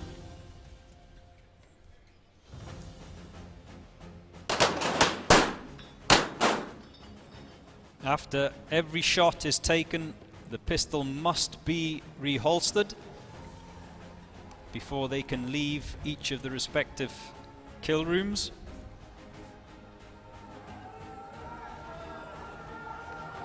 And good teamwork from Abu Dhabi Police B team, and that looks like a very good time indeed from the side from the capital. They seem pretty happy with it. They seem pretty happy with it, don't they?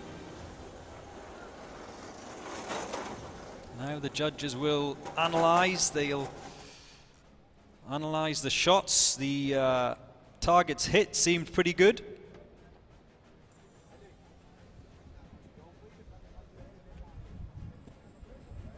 So I imagine they will be impressed by that. 1 minute 20.01. So not the fastest we've seen this morning, but like I said before, it all comes down to not incurring penalties. They can be costly, the penalties. And next in the draw is Vietnam Police. It's a wonderful winter's day here in the United Arab Emirates for this UAE SWAT challenge.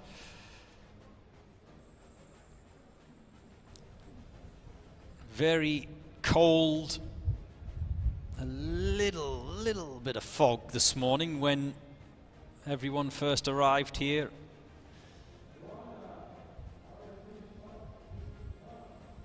But Vietnam Police, what can they do? The whistle blows. And the sniper is off. You can see the rifle bouncing off both the railings and the wall there. I don't know how the judges will see that. Remember, safety is key, and they are judged on safety. And I think because of the tripod issue once again, how many times have we seen that this morning? The tripod being extended causes a problem. In fact, you simply can't take a shot at the target if you have the tripod extended. But the target is hit, so there'll be no penalty there. However, there has been time wasted by that tripod issue.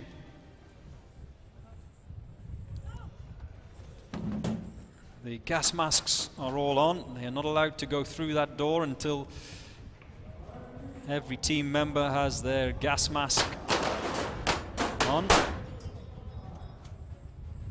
And the second team member just having a little bit of an issue reholstering his pistol.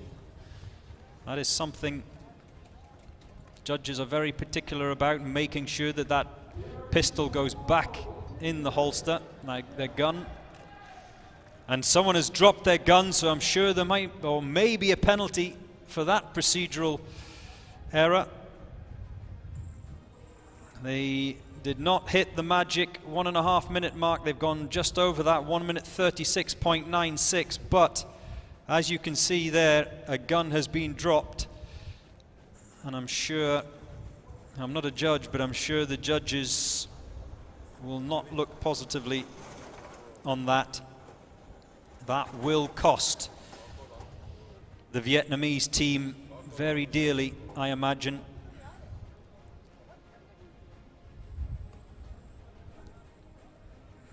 Their time, even though it wasn't sub 1 minute 30, which is where all of the best times have been so far this morning, it's still respectable time. But here you see it again. Just watch as they sprint across the car park. You can see the gun drop out of the holster, and that little look back, he knows it, doesn't it? He knows it.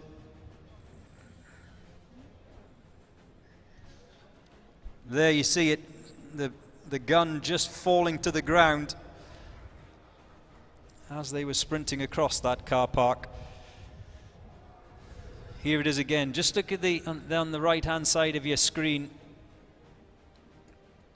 That is considered unsafe, and I imagine that will incur a procedural penalty.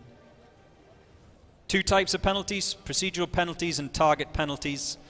If you don't hit your target, they are the more costly penalties. They are 30-second penalties for missing a target. Procedural penalties are 10-second penalties, but multiples of those 10 seconds can be applied. So it all just depends on how the judges determine what happened with the Vietnamese team on their effort. Next up, Montenegro the counter-terrorist unit from Montenegro. Their chance at having a crack at the 2023 UAE SWAT Challenge. 55 teams from 28 countries. We are in the 4th edition of this competition. A competition that started back in 2019. We lost a year, of course, because of COVID, when there was no event.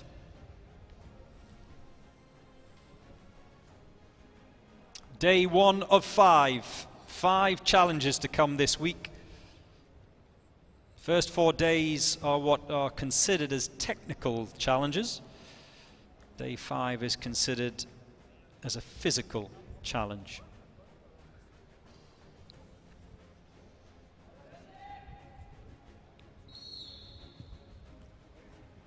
The Montenegrins are underway.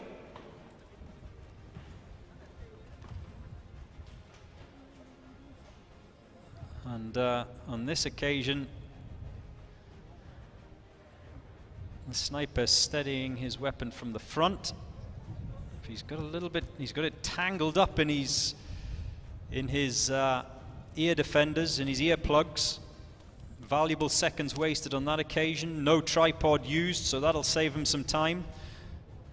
Can't get that left-hand earplug in though. He has to recheck that the bullet has been chambered.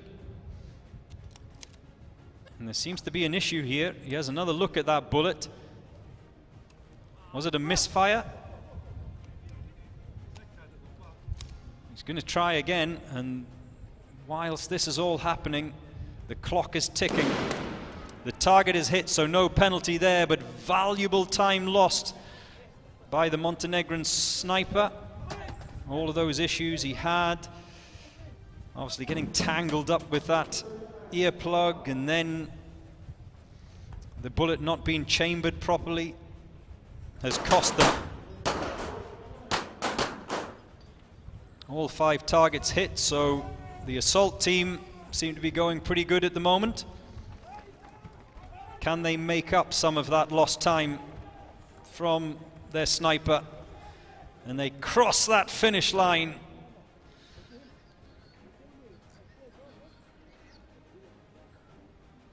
And as you can see, 1 minute 39.05 for the team from Montenegro.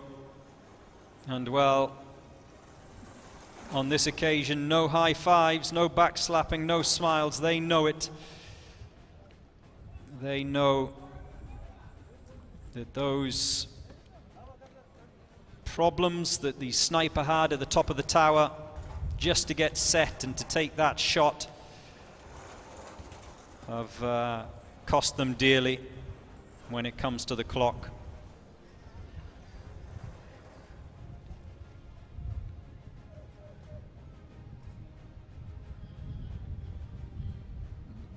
And there's no second chances.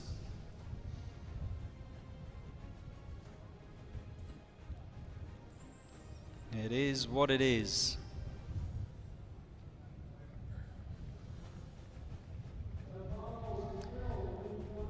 Now, next onto the start line is the SWAT team from Rwanda. They will have seen earlier on this morning their fellow countrymen post a fabulous time. We will see how they fare against their compatriots. Rwanda for a while were standing second in the table. Can the RNP SWAT team, one from Rwanda, do any better from their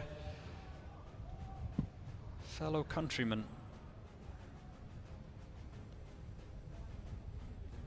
Up the stairs pretty quickly, so it looks good so far.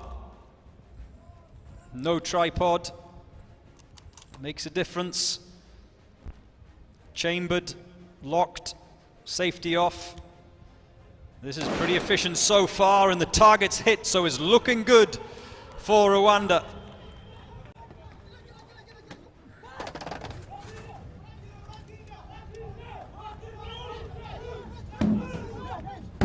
Door breached.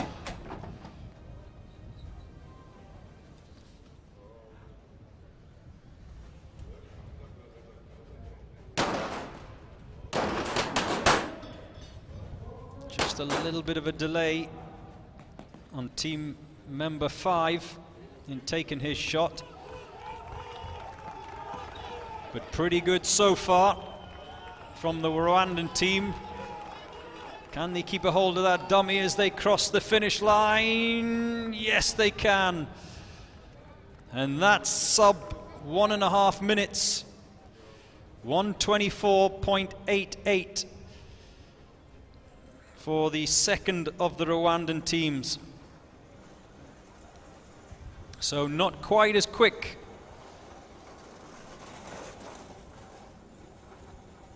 as the side that we saw earlier, but still very, very respectable.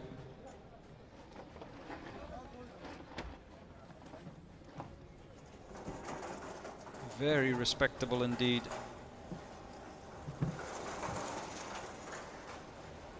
SWAT team 2 from Rwanda, they finished it in 1:32.78, so the 1:24 is certainly quicker than their colleagues that went earlier on this morning, but we will have to wait and find out if there are any time penalties incurred that need to be added onto that. So looking pretty good so far, whilst now it's the turn of the Brazilians, the bearded Brazilians. The SWAT team from Sao Paulo.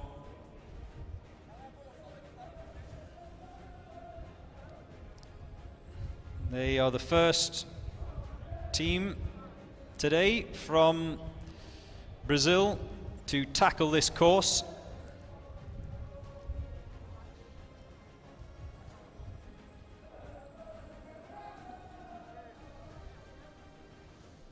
What can they do?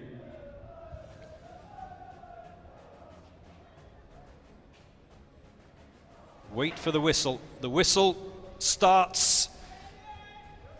The snipers sprint up the stairs.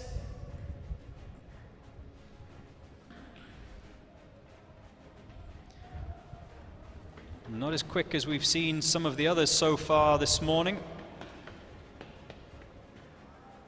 But as the old saying goes, sometimes slow and steady wins the race.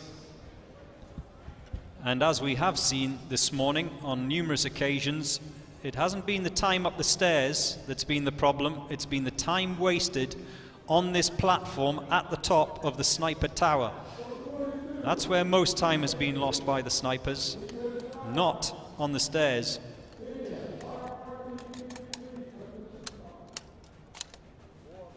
Looks good so far.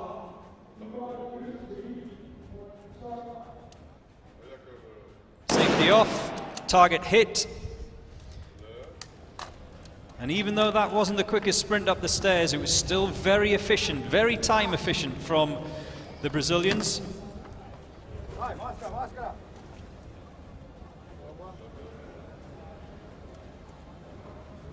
Gas masks are on.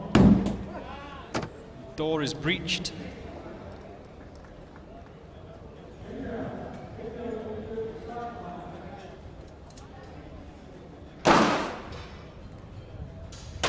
Target down, 2, still 3 to go. This is a little bit on the slow side, and there's a target that's been missed there, so there'll be a time penalty.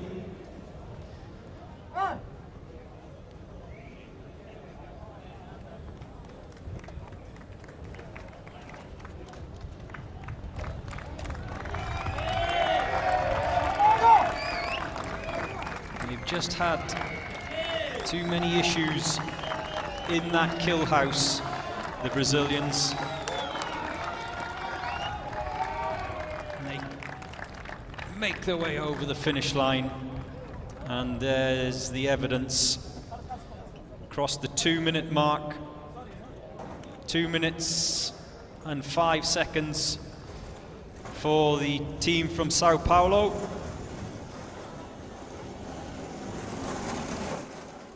And like I said, they were fairly efficient on the clock up until acquiring those targets inside the kill house. There was a target or two that I seem to count missed.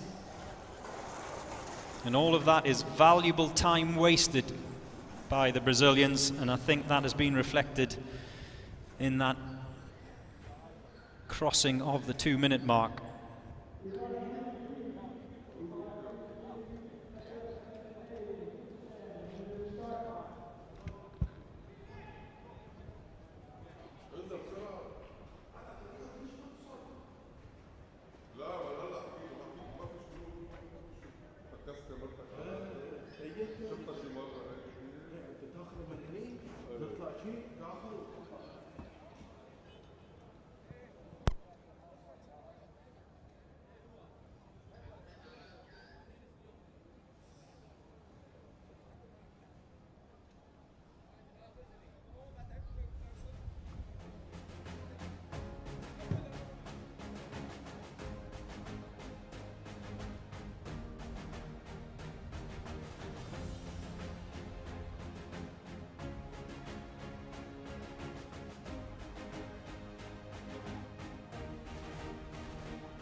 Kazakhstan side make their way out of the house, and this looks pretty good from almost dropped the dummy, almost dropped the dummy.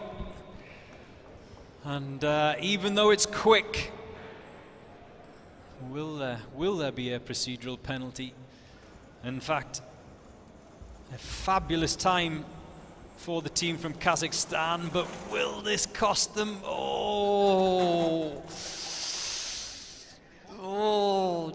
Just across the finish line. Well, if this was real life, you wouldn't want to be that hostage, would you?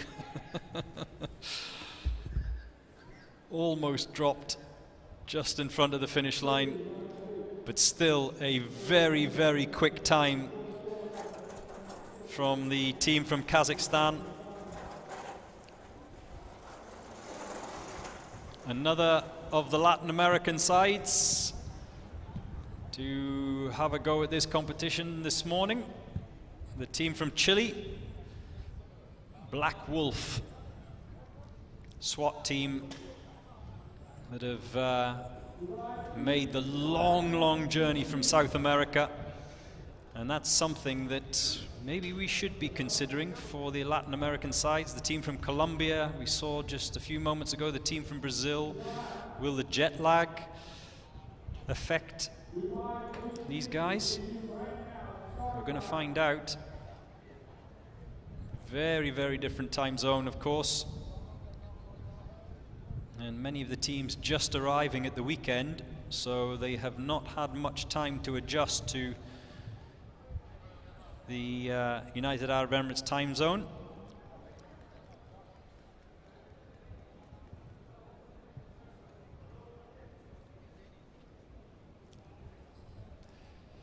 So, that time of 1 minute 10 for the Kazakhstanis. Can the Chileans better it? They'll have just seen that. The ascent up this staircase is rapid from the Chilean sniper.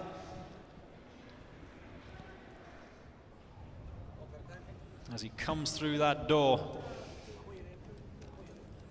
A little bit of an issue getting that rifle off his shoulder. No tripod issue on this occasion though. The bullet is in, it's chambered. But I think the target was missed there, so that will incur a time penalty, I'm pretty sure. The assault team so far is making up for it. The breach ram almost tripping up some of the team members there as they came through that door.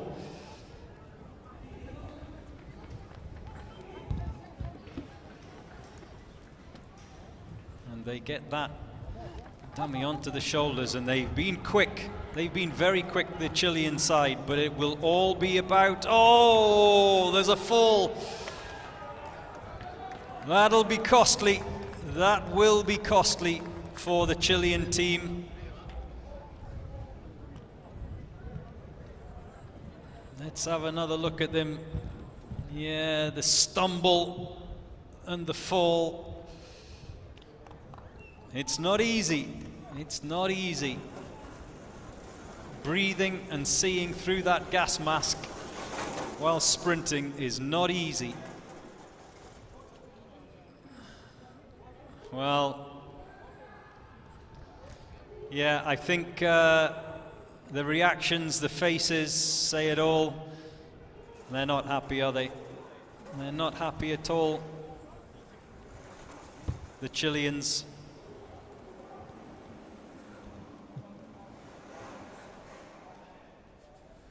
That stumble was costly, but not as costly as the sniper missing the target.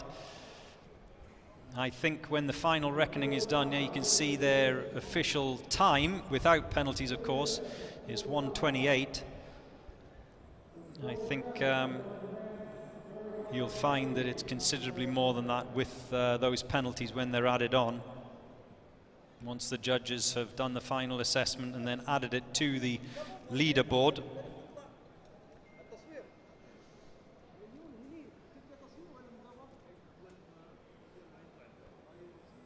Next up, another of the Kenyan teams.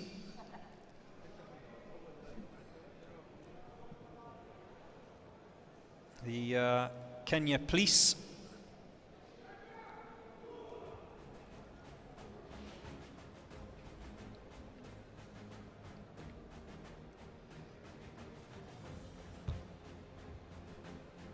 It's their opportunity to have a go. The other of the Kenyan sides, the Executive Protection Unit, they are currently lying in 20th position. They did it in a time of 1:42, so that's the time for them to beat in terms of measuring themselves against their fellow countrymen. They had a 10-second time penalty, which meant they finished up with a time of 1:52, the Executive Protection Unit of Kenya. But this is the Kenya Police. Safety off. That magazine. He's taken the magazine out.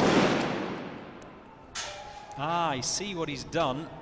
He put the magazine in, chambered the bullet, and then removed it. Not sure why he'd done that. And like I say, I'm not a judge, so I don't know whether that becomes a procedural problem for the judges.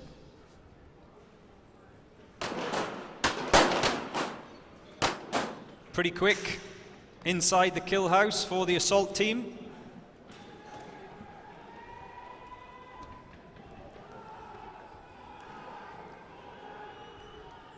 And they are looking pretty good so far. Very good, very quick. Like I said, their compatriots finished it in an original time, as it's called. That's the time without any penalties added on, of 1:42. They currently lie 20th in the standings. So this is how things look at the moment. The Akhmat SWAT team from Russia, wow, 1.04, no penalties. And just look at all of those who are leading the standings. It's all about no penalties. Teams 1 to 6 on the leaderboard, none of them have penalties. And that's what's important in this UAE SWAT challenge. It's not just about the time you cross the line, it's also about getting across that line without penalty. But still, the Russians leading the way from Sharjah Police, 1.04 as against 1.09. In fact, the South African time of 1.09 also very, very good, just narrowly pipped by Sharjah Police. And the current champions, Abu Dhabi Police, not in the top 5 at the moment. But Dubai Police are. This is one of their other teams. This is the Dubai Police B team. The whistle blows.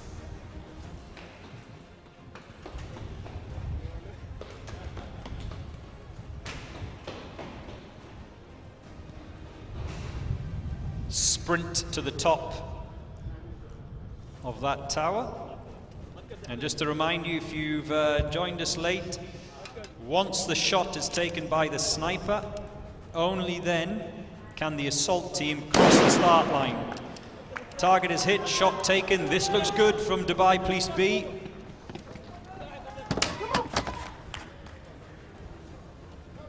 Masks on, door breached. And that's quite clever from the Dubai Police B team. The breach ram was left or thrown to the bottom of the steps, which means it's not in the way of the team as they exit the building, and he can collect it after he's come outside the building. We've seen 1 or 2 trip over that breaching ram, and they cross the line in a very quick time. So you can see how competitive this challenge gets. They are pretty happy with that. I'm not sure that'll beat the 1.04 of the Russian side, but it'll be very, very close. Very close. And I certainly think it's beaten the Sharjah A team, that's for sure. As you can see there, 1.07, 48 for the Dubai Police B team. If there are no penalties, that could put them right up into second spot. This was them crossing the finish line. Remember, that's the live clock there. That's not the clock as it is stopped once they cross that finish line. He knows it's so close. And that's what I love about this UAE SWAT challenge. There's so much rivalry, inter-department rivalry, obviously here in the UAE, inter-emirate rivalry. We have Abu Dhabi Police represented today, Fujairah Police, Ras Al Khaimah Police, Dubai Police, Sharjah Police, who up until just a few moments ago, depending, like I say, on the penalty situation, were the quickest to cross the line of the Emirates. They went over in 1.09, and yes, just confirmation, no penalties for Dubai Police B team, which puts them in second behind the Russian Akhmat side. So, a fabulous effort by Dubai Police B. It's time for the Kazakhstanis, the second of their entries in this year's UAE SWAT challenge.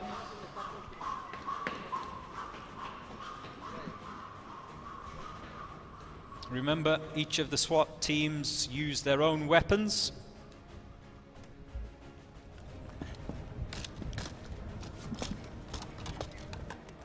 No tripod, no issues. That's very quick. That is one of the quickest sniper efforts that we've seen this morning. This time from Kazakhstan.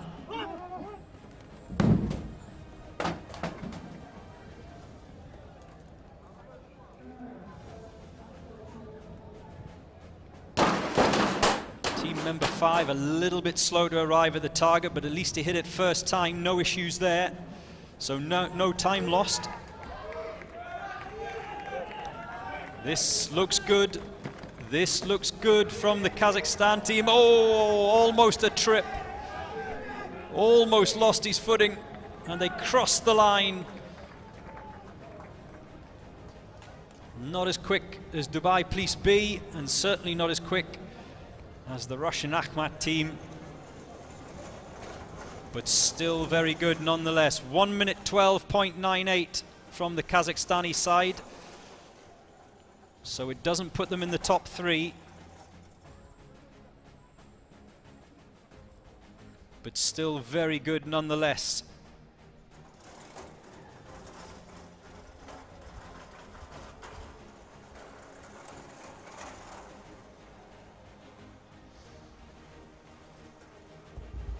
These are fabulous pictures, they really are. These close-ups on the faces of the team just after they finish their challenge, it tells you everything, the emotion, the feeling of elation if they've done well or they feel they've done well, the feeling of dejection if they have struggled. Now, just to update the standings, Dhabi Police B with that fabulous 1.07 dead time and no penalties means they move into second place. Sharjah Police bump down to third. And the South Africans in fourth. The Bahraini side, the Ministry of Interior Special Unit Operations, they are in fifth. And the best of the Kenyan teams that we witnessed just a few moments ago, their 114.82 puts them into sixth. But none so far have bettered the Russians, who are in first place. Next up, the Libyans. The whistle goes. Oh, the shield man crossed the line when the whistle blew. You're not allowed to cross that start line until the shot is fired from the sniper's rifle. Now, he crossed that start line. Will that incur a procedural penalty? I don't know.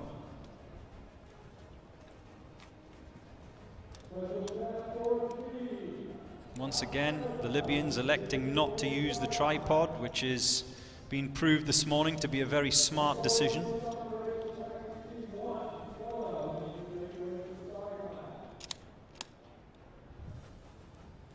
One or two issues that just have slowed the sniper down from Libya with getting that bullet chambered.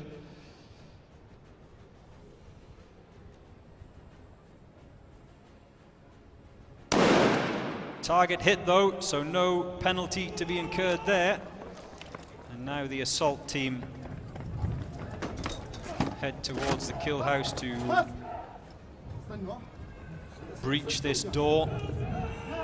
A little bit slow with the gas masks. Can they make up for that lost time in the individual kill rooms? In fact, we have one team member who's not even made it into the kill room, so there's a problem here, and there's a target missed there, so there are penalties to be incurred. In fact, that's been a very, very messy kill house attempt by the Libyans. Oh, this is all falling apart for the Libyan police team. There's his holster is around his ankle. Oh, there's chaos. Chaos for the Libyan police team. Well, they walk across the line with a dummy, and you and I may look at the clock, but that's not where the damage has been done for the Libyan police team. I think they will be incurring many, many penalties for this assault.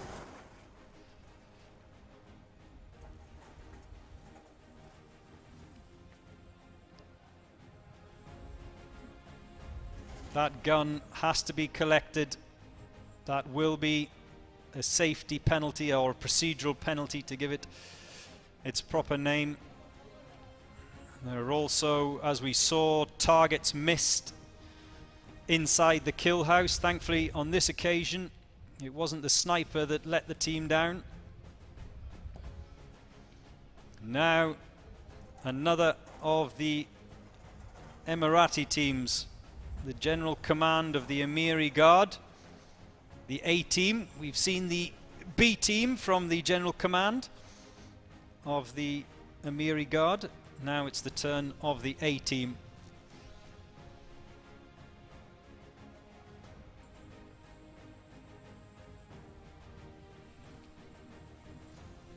Can they better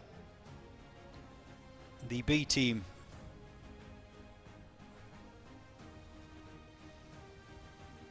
The wind is picking up here, which I think will pose a problem for the sniper.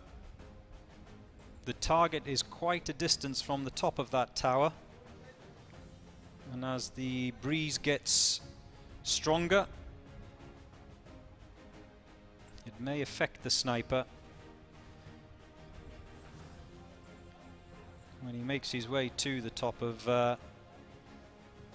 that SWAT tower that you can see to your right hand side there.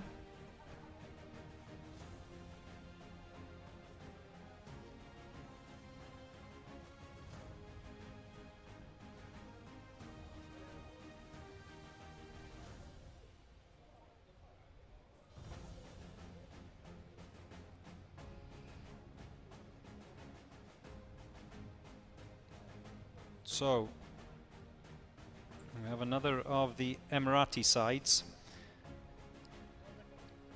The Amiri Guard B team, they completed the challenge in 1 minute 38.95, a little bit earlier. That puts them into 30th place in the standings.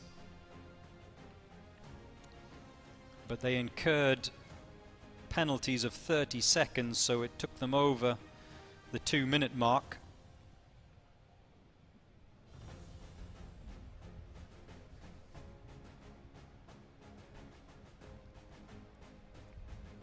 Let's see what the A team can do.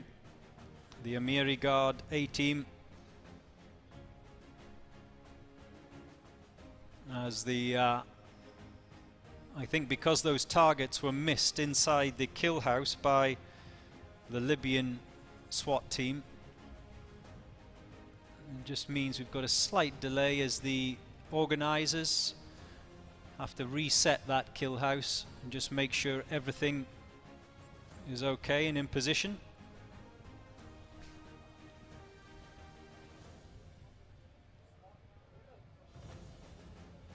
They're waiting patiently. The Amiri Guard A team. So we're starting to see patterns, aren't we, in this Monday morning challenge here in the Dubai desert. We can see where teams are getting it wrong. We can see where all of the problem points are. In particular, this morning, tripods have been clearly an issue. Any team that is extended their tripod, any sniper, sorry, that's extended their tripod has not been able to get it into that red hoop, which is mandatory, by the way. The barrel of the gun must be inside that red hoop at the top of the tower. So that's caused quite a few problems and delays for various snipers.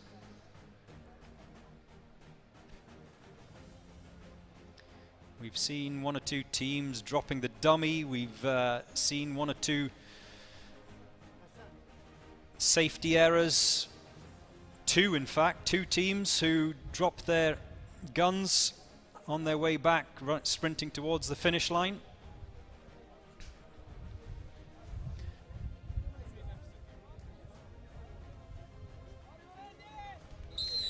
The whistle blows, and it is the turn of Amiri Guard B team now. This is quick so far. They have every year in one of the tower blocks, one of the skyscrapers here in Dubai. 1 minute 37.17. I believe that they had crossed the finish line initially under that magic 1.5 minute mark, but because the clock does not stop until they take all of those items, and there you see he had to go back into the building to collect that breach ram, and that's what has cost them that vital mistake. That vital mistake. Only now could the clock be stopped. So let's see how much damage that did. Remember, the Amiri Guard B team, they stand 30th in the table. Their original time of crossing the line was 1:38.95, so although they were slower than the A team, 1:37.17 the A team got, they too had time penalties of 30 seconds, so let's see how that plays out in the standings. Whilst we watch the Royal Thai Police, their opportunity to have a go at this.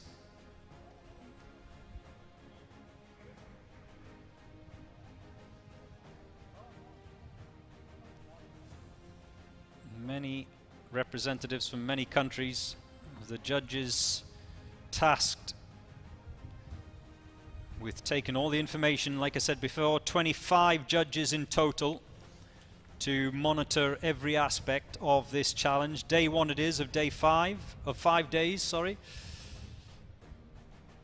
And the Royal Thai Police are ready on the start line. Competitive time from the Royal Thai Police.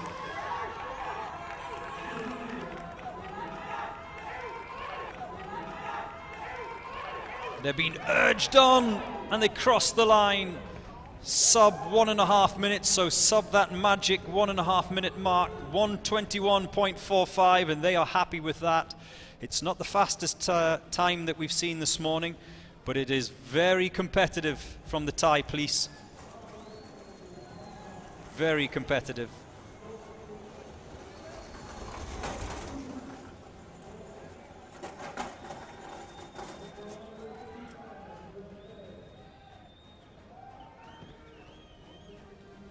Yep, the cheering says it all, doesn't it?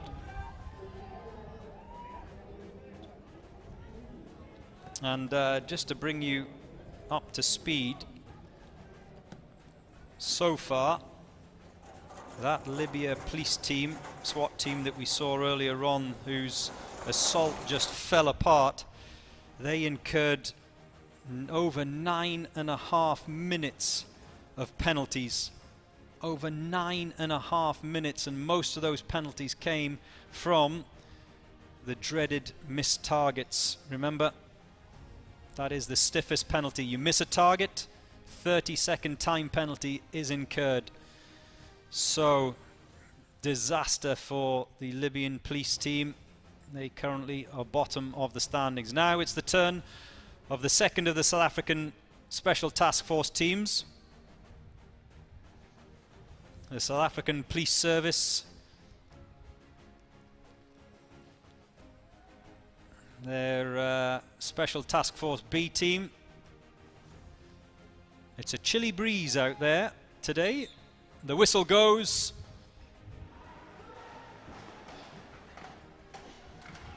And the second of the South African, oh, he just slipped on the stairs. That won't cost too much time though. Some encouragement.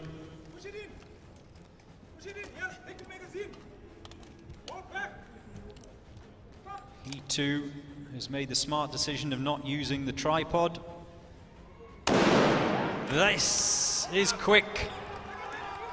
So, despite that little slip on the stairs from the sniper, it doesn't seem to have hurt their time.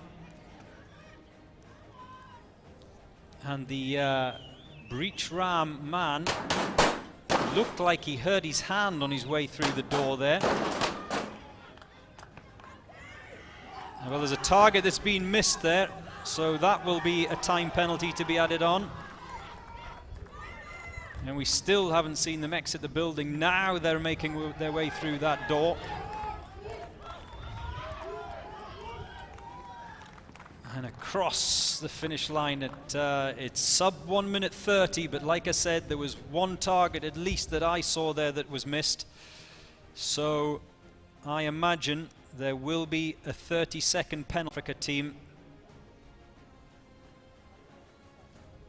And you can see each of the team members just guns and reassessing what they did right, what they did wrong. 1:18.33 is the original time as they cross the line. But that does not, so there'll be a time penalty. And that confusion, that momentary confusion from two of the assault team members who couldn't find their respective kill rooms, means that it will have cost them as they cross the finish line.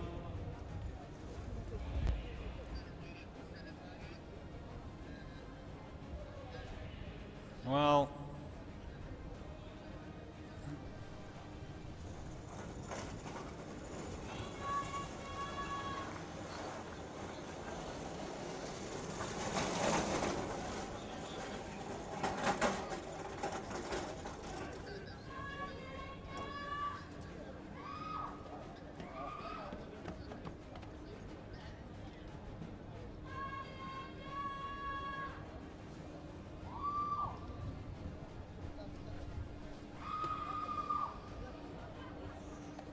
so the attempt by the team from Angola, littered with errors, which will cost them in time.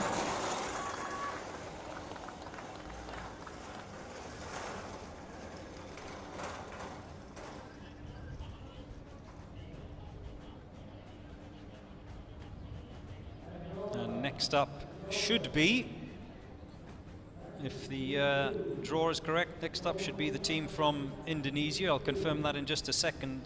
Meanwhile, let me just bring you up to speed on how things stand. Still that fabulous assault by the Akhmat team of Russia leads the day one standings. No penalties, a time of 1.04. There is confirmation of the Indonesian team, who are up next, the B team, followed closely by Dhabi Police B team. Their effort without penalty, of course, puts them in second spot. And there are points allocated to each of the positions. Akhmat, they have a full complement of points, 47 points they have, and then it goes down the table, 46, 45 for third place Sharjah Police. The South Africans are in fourth. Kazakhstan in fifth. A very good showing by the Kenyan police. But it has to be said, at the other end of the table, there was calamity and disaster for both the Vietnamese and the Libyan police sides. Both of them dropping their weapons, or a team member, I should say, dropping their weapons, resulted in very heavy penalties. The Vietnam police, second bottom of the standings, they incurred 5 minutes of penalties. And the Libyans, whose assault just fell to pieces, they incurred over 9.5 minutes of penalties, and they are currently in last position in the standings so far. 55 teams involved today.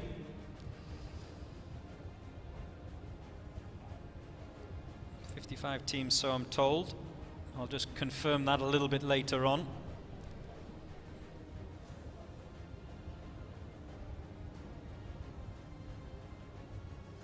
As we wait for the organizers to reset the house that is assaulted and just make sure everything is correct and prepared, ready for the next team. And of course it gives a few minutes as well for the judges to confer on any penalties that need to be added, any time penalties that need to be accrued. Just to remind you of the penalties: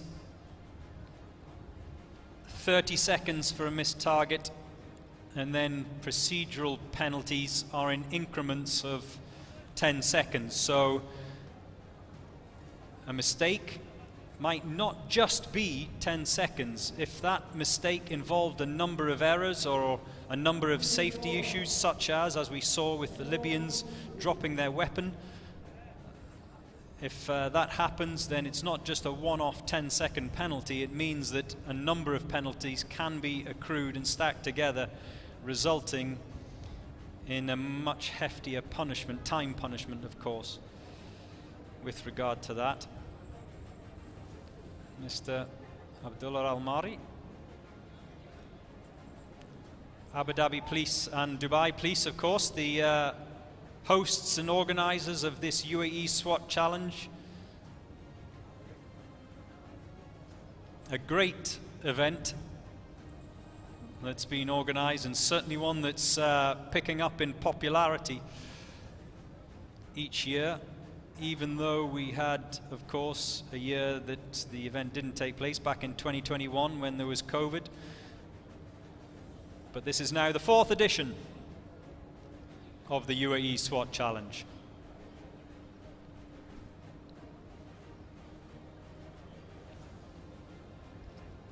And Abu Dhabi Police, they will be wanting to retain their crown.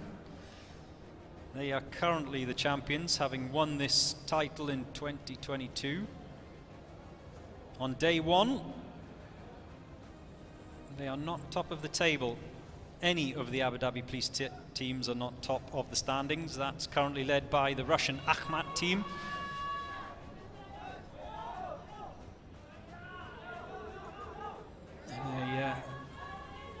Some of the various international outfits just meeting the hosts there as we are about to get things back underway here.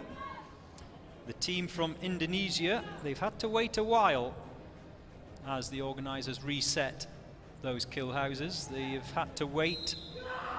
The whistle goes. And the Indonesian sniper sprints up those stairs. Looking good so far.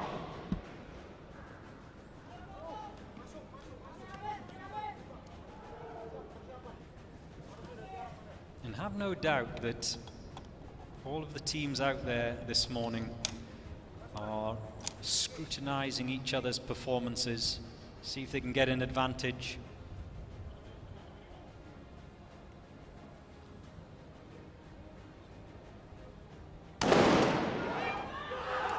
Shot taken, target hit, and the assault team makes its way towards that door. But before they can breach the door, gas masks, all gas masks must be on correctly.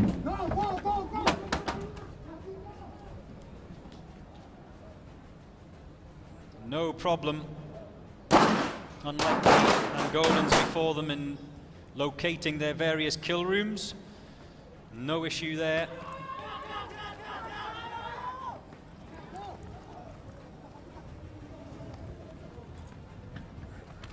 The question I'm now asking is, they all come through that door, is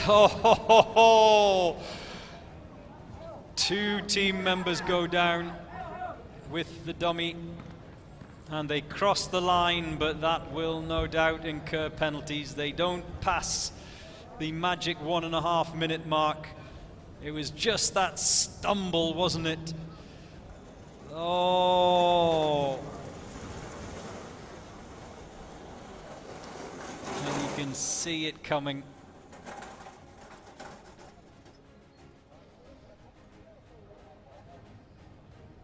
So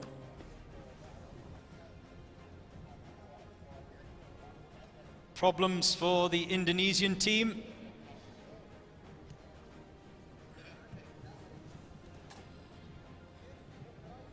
They finished in a time of 1:34.47. 1 minute 34. So I don't think that's their original time. It won't be their final time, of course.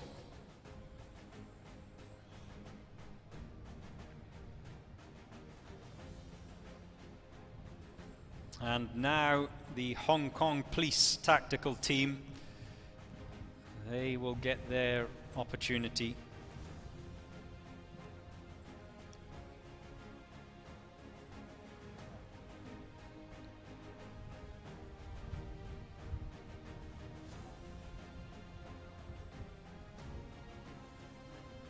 How will they fare?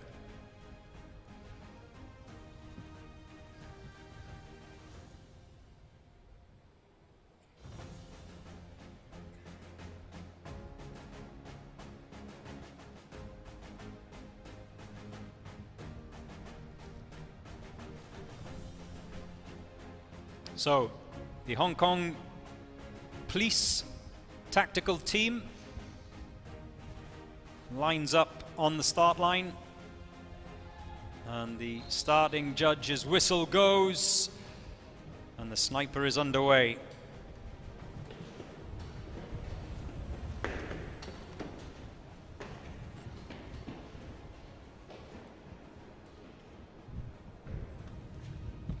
The top of that tower they must reach, which he has done in quick time, but there's an issue here. Oh, this is valuable time being lost. He cannot get that rifle from over the shoulder. That will have cost the sniper. And it's not just the time cost, it just unsettles the sniper, but it's a great shot. It has to be said, quickly taken, very accurate. And he atoned for the issues of getting just a little bit tangled in his rifle strap. No issues, however, in finding their designated rooms.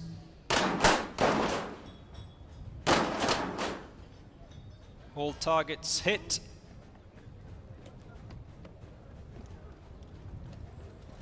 And that deadweight dummy is collected. I don't think this will be the fastest that we've seen this morning, but it will be reasonably quick from the Hong Kong Police tactical team as they cross the line, the stairs. And on this occasion, the sniper deciding to sprint up with his rifle inverted.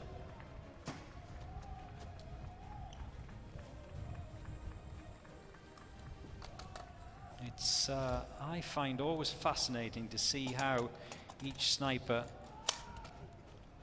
approaches this challenge, what techniques and tactics they employ, but so far pretty quick. But that target has been missed, so that means a 30-second time penalty for Team 2 of the Angola Police. A costly miss, remember?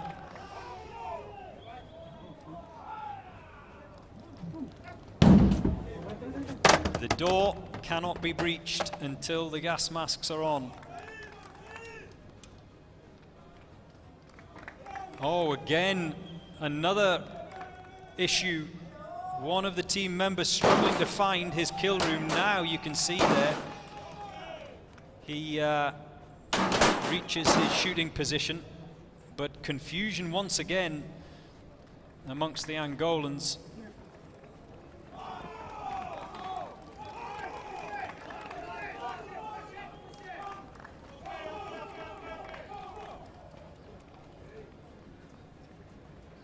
And these are the errors that prove costly.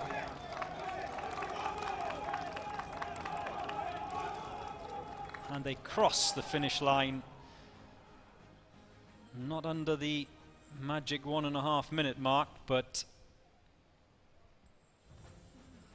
under the not so magic 2 minute mark,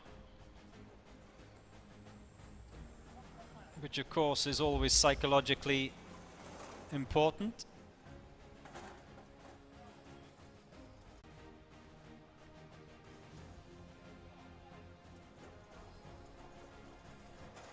(1:56.25) is the clock time as they made their way over the finish.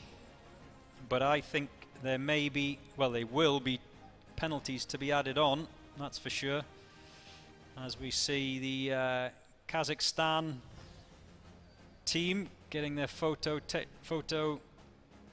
taken.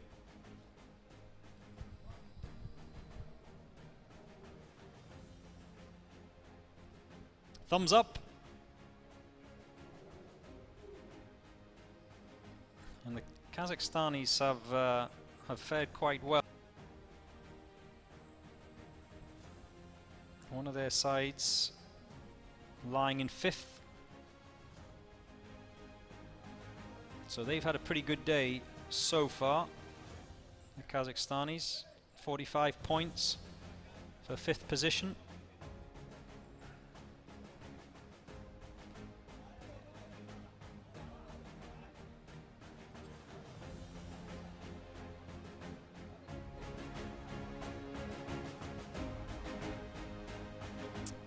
Now, next up, it's the Orlando Police from the United States.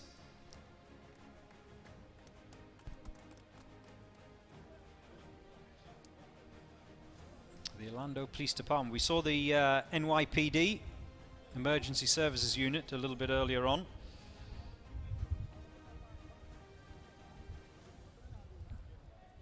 So, can the Orlando Police Department better the boys from New York? That's the question that will be answered very, very soon indeed, as we see their sniper sprint to the top of the tower. He certainly seems to be going a lot quicker than the sniper from the New York Police Department, that's for sure.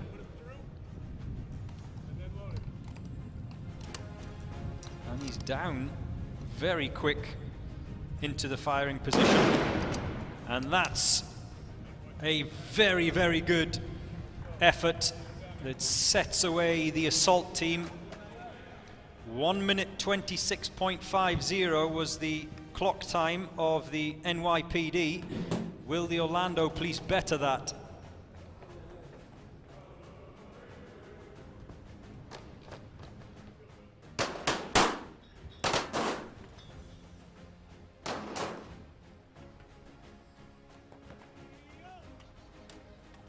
Each team member has hit their target. I'm not sure if there were any misses there. I couldn't see it on first glance, but they're sprinting across that finish line, and this looks very good indeed. And the Orlando Police Department have certainly bettered their comrades from New York, who finished their assault in 1:26.50. So that time of 1:13.82 from the Orlando Police Department is the best of the Americans so far. But, and this is the big but, and I keep repeating this during the course of not only this morning, but I'll keep repeating it during the course of the week. Time penalties mean everything. I'll wait for confirmation to find out if there were any time penalties from the Orlando Police Department, but there were no time penalties from the NYPD, and that's what put them into 12th in the standings. The female assault team of Dubai Police, they had a fabulous run themselves.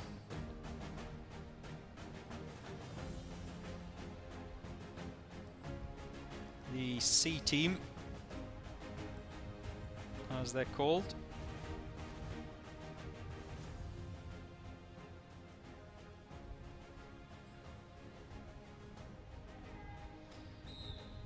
and here we go with the Serbians. Another of the Serbian sides. I beg your pardon, it's yes, it is the Serbians. The SAJ Serbia. An efficient ascent of the tower.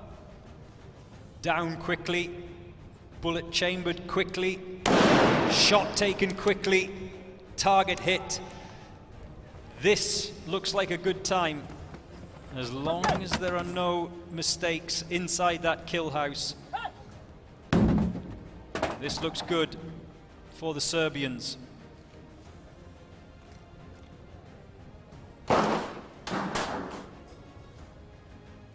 Three targets hit, 4 targets hit, and the 5th team member eventually hits his target.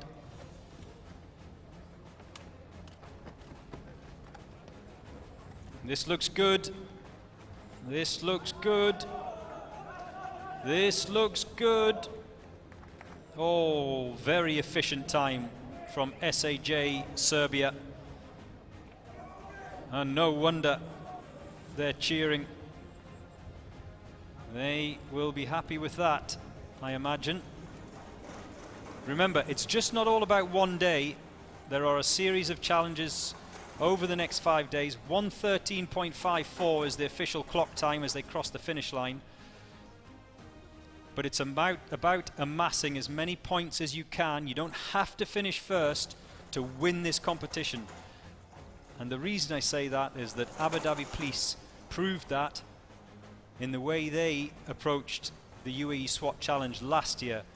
They did not come first in any of the challenges last year, the Abu Dhabi Police team, but because they were so efficient and so consistent at coming just behind, maybe 2nd or 3rd in some of the challenges, they were able to amass enough points to make sure that when it got to the end of the week, they were the champions, and that's what's important.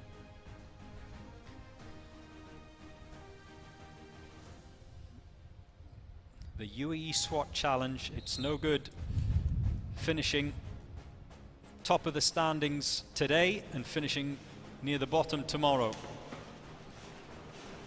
Kyrgyzstan are next up, and according to my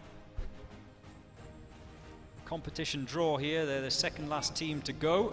There's another team still to take part from Sharjah. Oh, he's got issues with the chamber and the bolt. He cannot get that bullet chambered, and that's cost valuable seconds, but he has hit the target.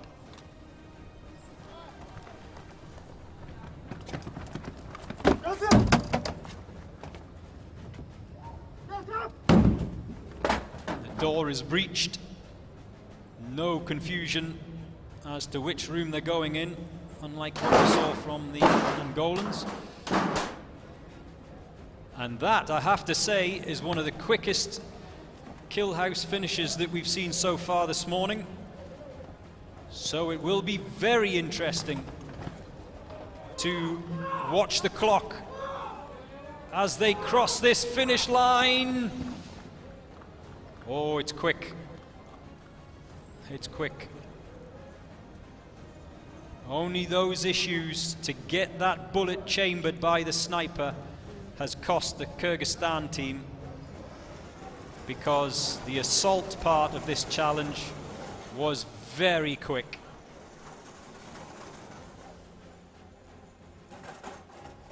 Yeah, and you can see the Kyrgyzstan sniper. He knows, doesn't he?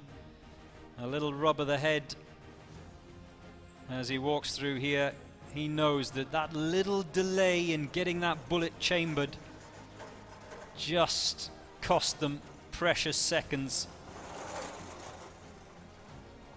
117.32, still very, very respectable, and as long as there are no penalties, that should put them at and around the top 10, maybe top 15.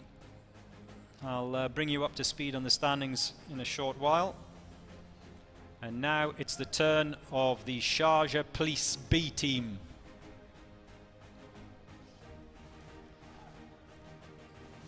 The starting official with the final instructions. And just to remind you, like I said at the beginning of today's proceedings, you don't want to go first. Is last more advantageous? We're going to find out as the sniper sprints up the stairs. I am told by one or two insiders here that Sharjah are very strong this year, the Sharjah police team. Instructions from the coach. Oh, he had the magazine the wrong way round. That's cost vital seconds, but at least it has been chambered quick. Target hit, so no penalty there. A little bit of a stumble by the breach man. Hasn't seemed to have affected the Sharjah Police B team too much so far, but there is a delay on one of their team members getting his shot away.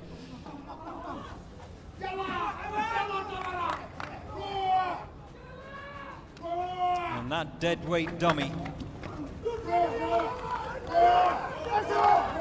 You've just got to be a little bit careful. Don't trip as you sprint towards the finish line, and it's quick. It's quick. 1 minute 12.55 for the Sharjah B team. And that should put them at or around the top 10.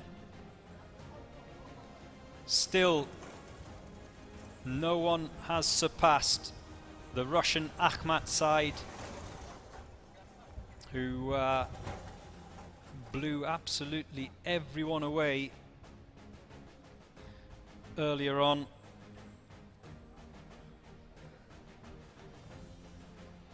Their time of 1.0413 and no penalties. No one has come even close to that. By far and away the best time of the day, but in terms of 1 minute 12, well, if there's no penalties, 1 minute 12 should put them maybe into 5th place, the Sharjah Police B team. A place that's currently occupied by one of the Kazakhstan teams. It all depends on the penalties, that's why the quick discussion is going on. And as you can see from the discussion between the judges here, one of the Indonesian team members just asking about a penalty perhaps that was maybe given for a gas mask not being completely on. And this is where they all find out, and here is how things stand at the moment. I'll give you the final standings in a short while, but like I said, the Russians out in front, followed closely by Dhabi Police's B team. And just look at all of those top 6 sides. The most crucial element is making sure that you cross that finish line without any time penalties. Not one of those top 6 sides has incurred penalties. And just to remind you, the most punitive penalties are for missing targets, as the Libyans and the Angolans found out. This fabulous location in the Dubai desert. The winter sun shining down on the UAE SWAT Challenge 2023. We have had, in the short history of this competition, 3 winners, 2 belonging to Dubai Police, 1 to Abu Dhabi Police. Will we get a different winner this year? Well, so far the leaders are Russian. Like an obsession, give it all I got. Gotta fight, no, I won't stop. Taking no chances. It's the final shot to come alive and reach the top. It's the UAE SWAT challenge, hosted by Dhabi Police. This is an emergency. Don't stand in my way. I'll take pleasure from pain. Won't bring my armor down. Nothing can defeat me now. This will be my day.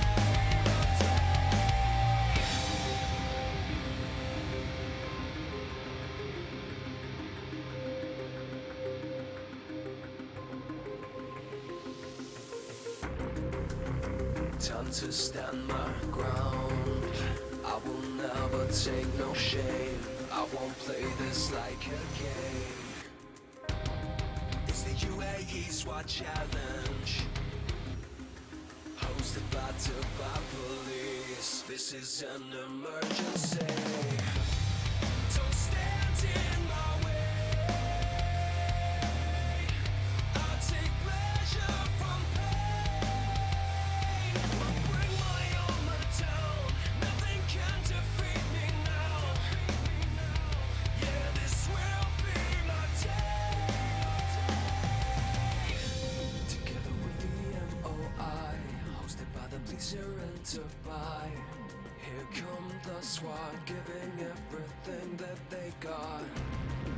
They're gonna touch the sky, take the world by storm tonight. With the special forces through these courses. They come alive. Don't stand in my way. I'll take pleasure from pain. Won't bring my armor down. Nothing can defeat me now.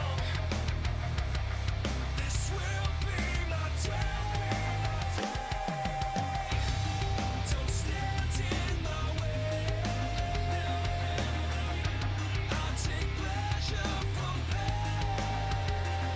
Won't bring my armor down. Nothing can defeat me now.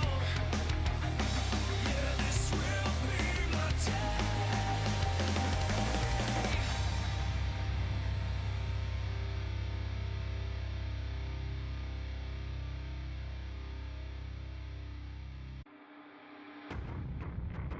Like an obsession, give it all I got. Gotta fight, no, I won't stop. Taking no chances. It's the final shot to come alive and reach the top. It's the UAE SWAT challenge, hosted by Dhabi Police. This is an emergency. Don't stand in my way. I'll take pleasure from pain. Won't bring my armor down. Nothing can defeat me now. This will be my day.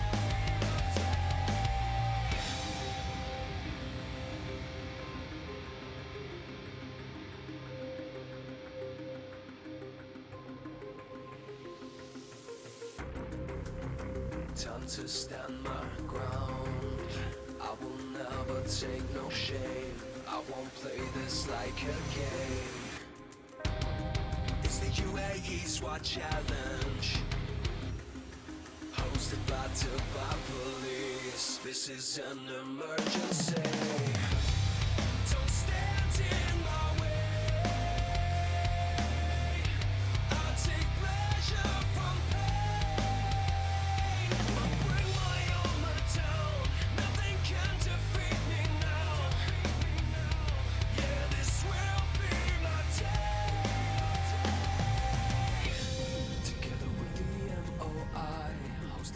Police here in Dubai.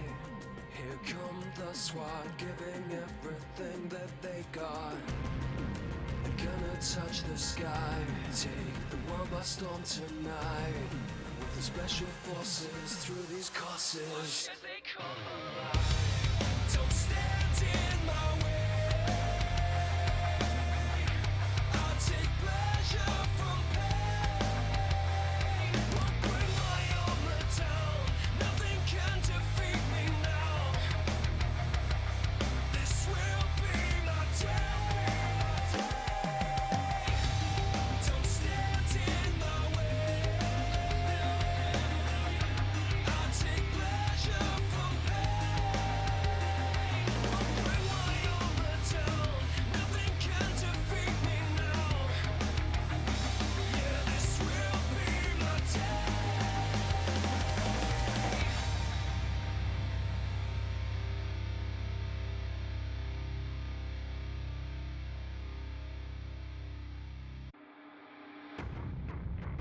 Like an obsession, give it all I got. Gotta fight, no, I won't stop. Taking no chances. It's the final shot to come alive and reach the top. It's the UAE SWAT challenge, hosted by Dhabi Police. This is an emergency. Don't stand in my way. I'll take pleasure from pain. Won't bring my armor down. Nothing can defeat me now. This will be my day.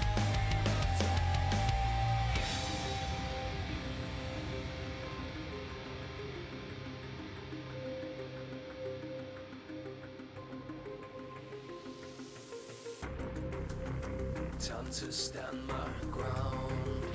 I will never take no shame. I won't play this like a game. It's the UAE SWAT challenge, hosted by Dhabi Police. This is an emergency.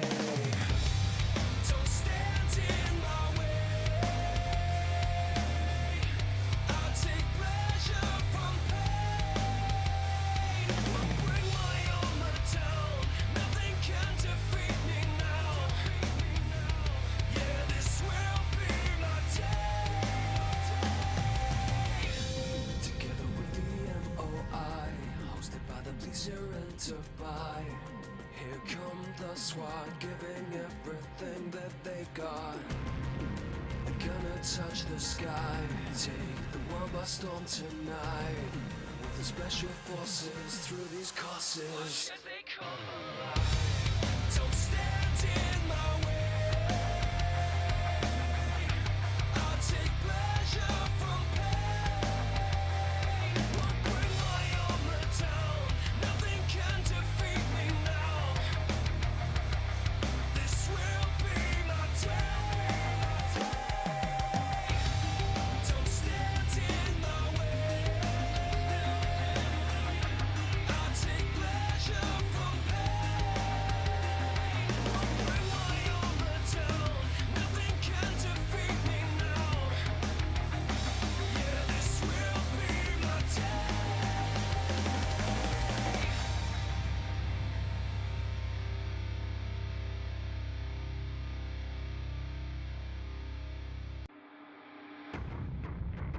Like an obsession, give it all I got. Gotta fight, no, I won't stop. Taking no chances. It's the final shot to come alive and reach the top. It's the UAE SWAT challenge, hosted by Dhabi Police.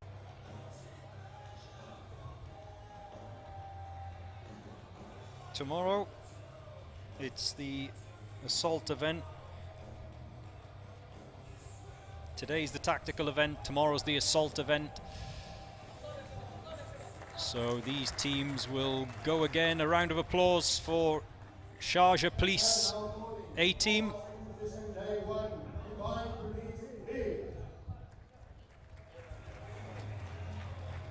Next up, in second place, Dhabi Police B team. Their time of 1 minute 07 seconds, 7 seconds dead with no time penalties. Gave them a very competitive runners-up spot to set them on their way this week.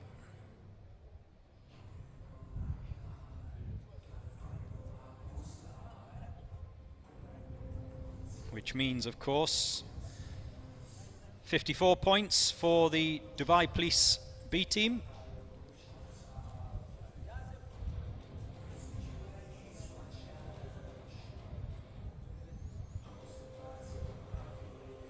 And we saw, didn't we, all morning, a number of teams that couldn't even get close to 1 minute 07. The two parts of this challenge, of this entire competition, is not just speed against the clock, but it's also about getting across that finish line without any time penalties, and that's exactly what not only the Sharjah Police A team did, but the Dhabi Police B team did. And today's winners also did, which we will see in just a second.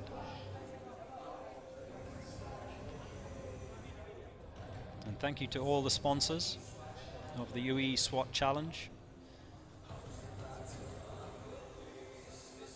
There is a prize for being the daily winner, and then of course the overall prize for winning the entire competition. $3,000 for the runners-up spot.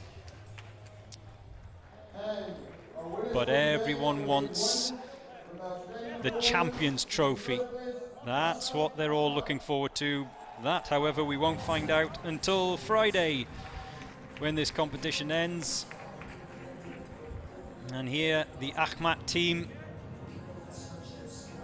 that blew everyone away with their time of 1 minute 04.13 this morning. And when I say blew them away, what a showing from the side from Russia. And that time, that aforementioned time of 1 minute 04.13, again without any penalties. It's all about the penalties, the time penalties. Make sure you get across that finish line without any time penalties. And they didn't incur any, the Akhmat team from Russia, which means they take away the gold medals from day one. And a total of 55 points to put in their pot for the week. But like I said, it's worth reminding you that Abu Dhabi Police last year did not win any of the daily challenges, but they were close enough each day to pick up the most points that meant they were champions. So, day one winners, the Akhmat team from Russia.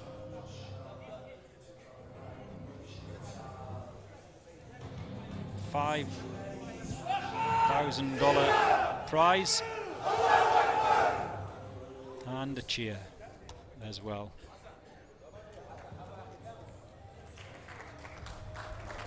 So a round of applause for the Akhmat Russia team, winners of day one here in the UAE SWAT Challenge 2023, live from Dubai this Monday morning.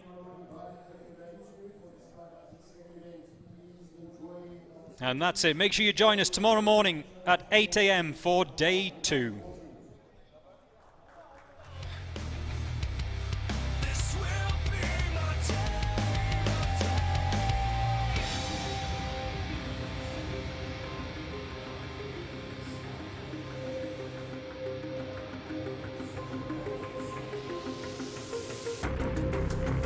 Time to stand my ground.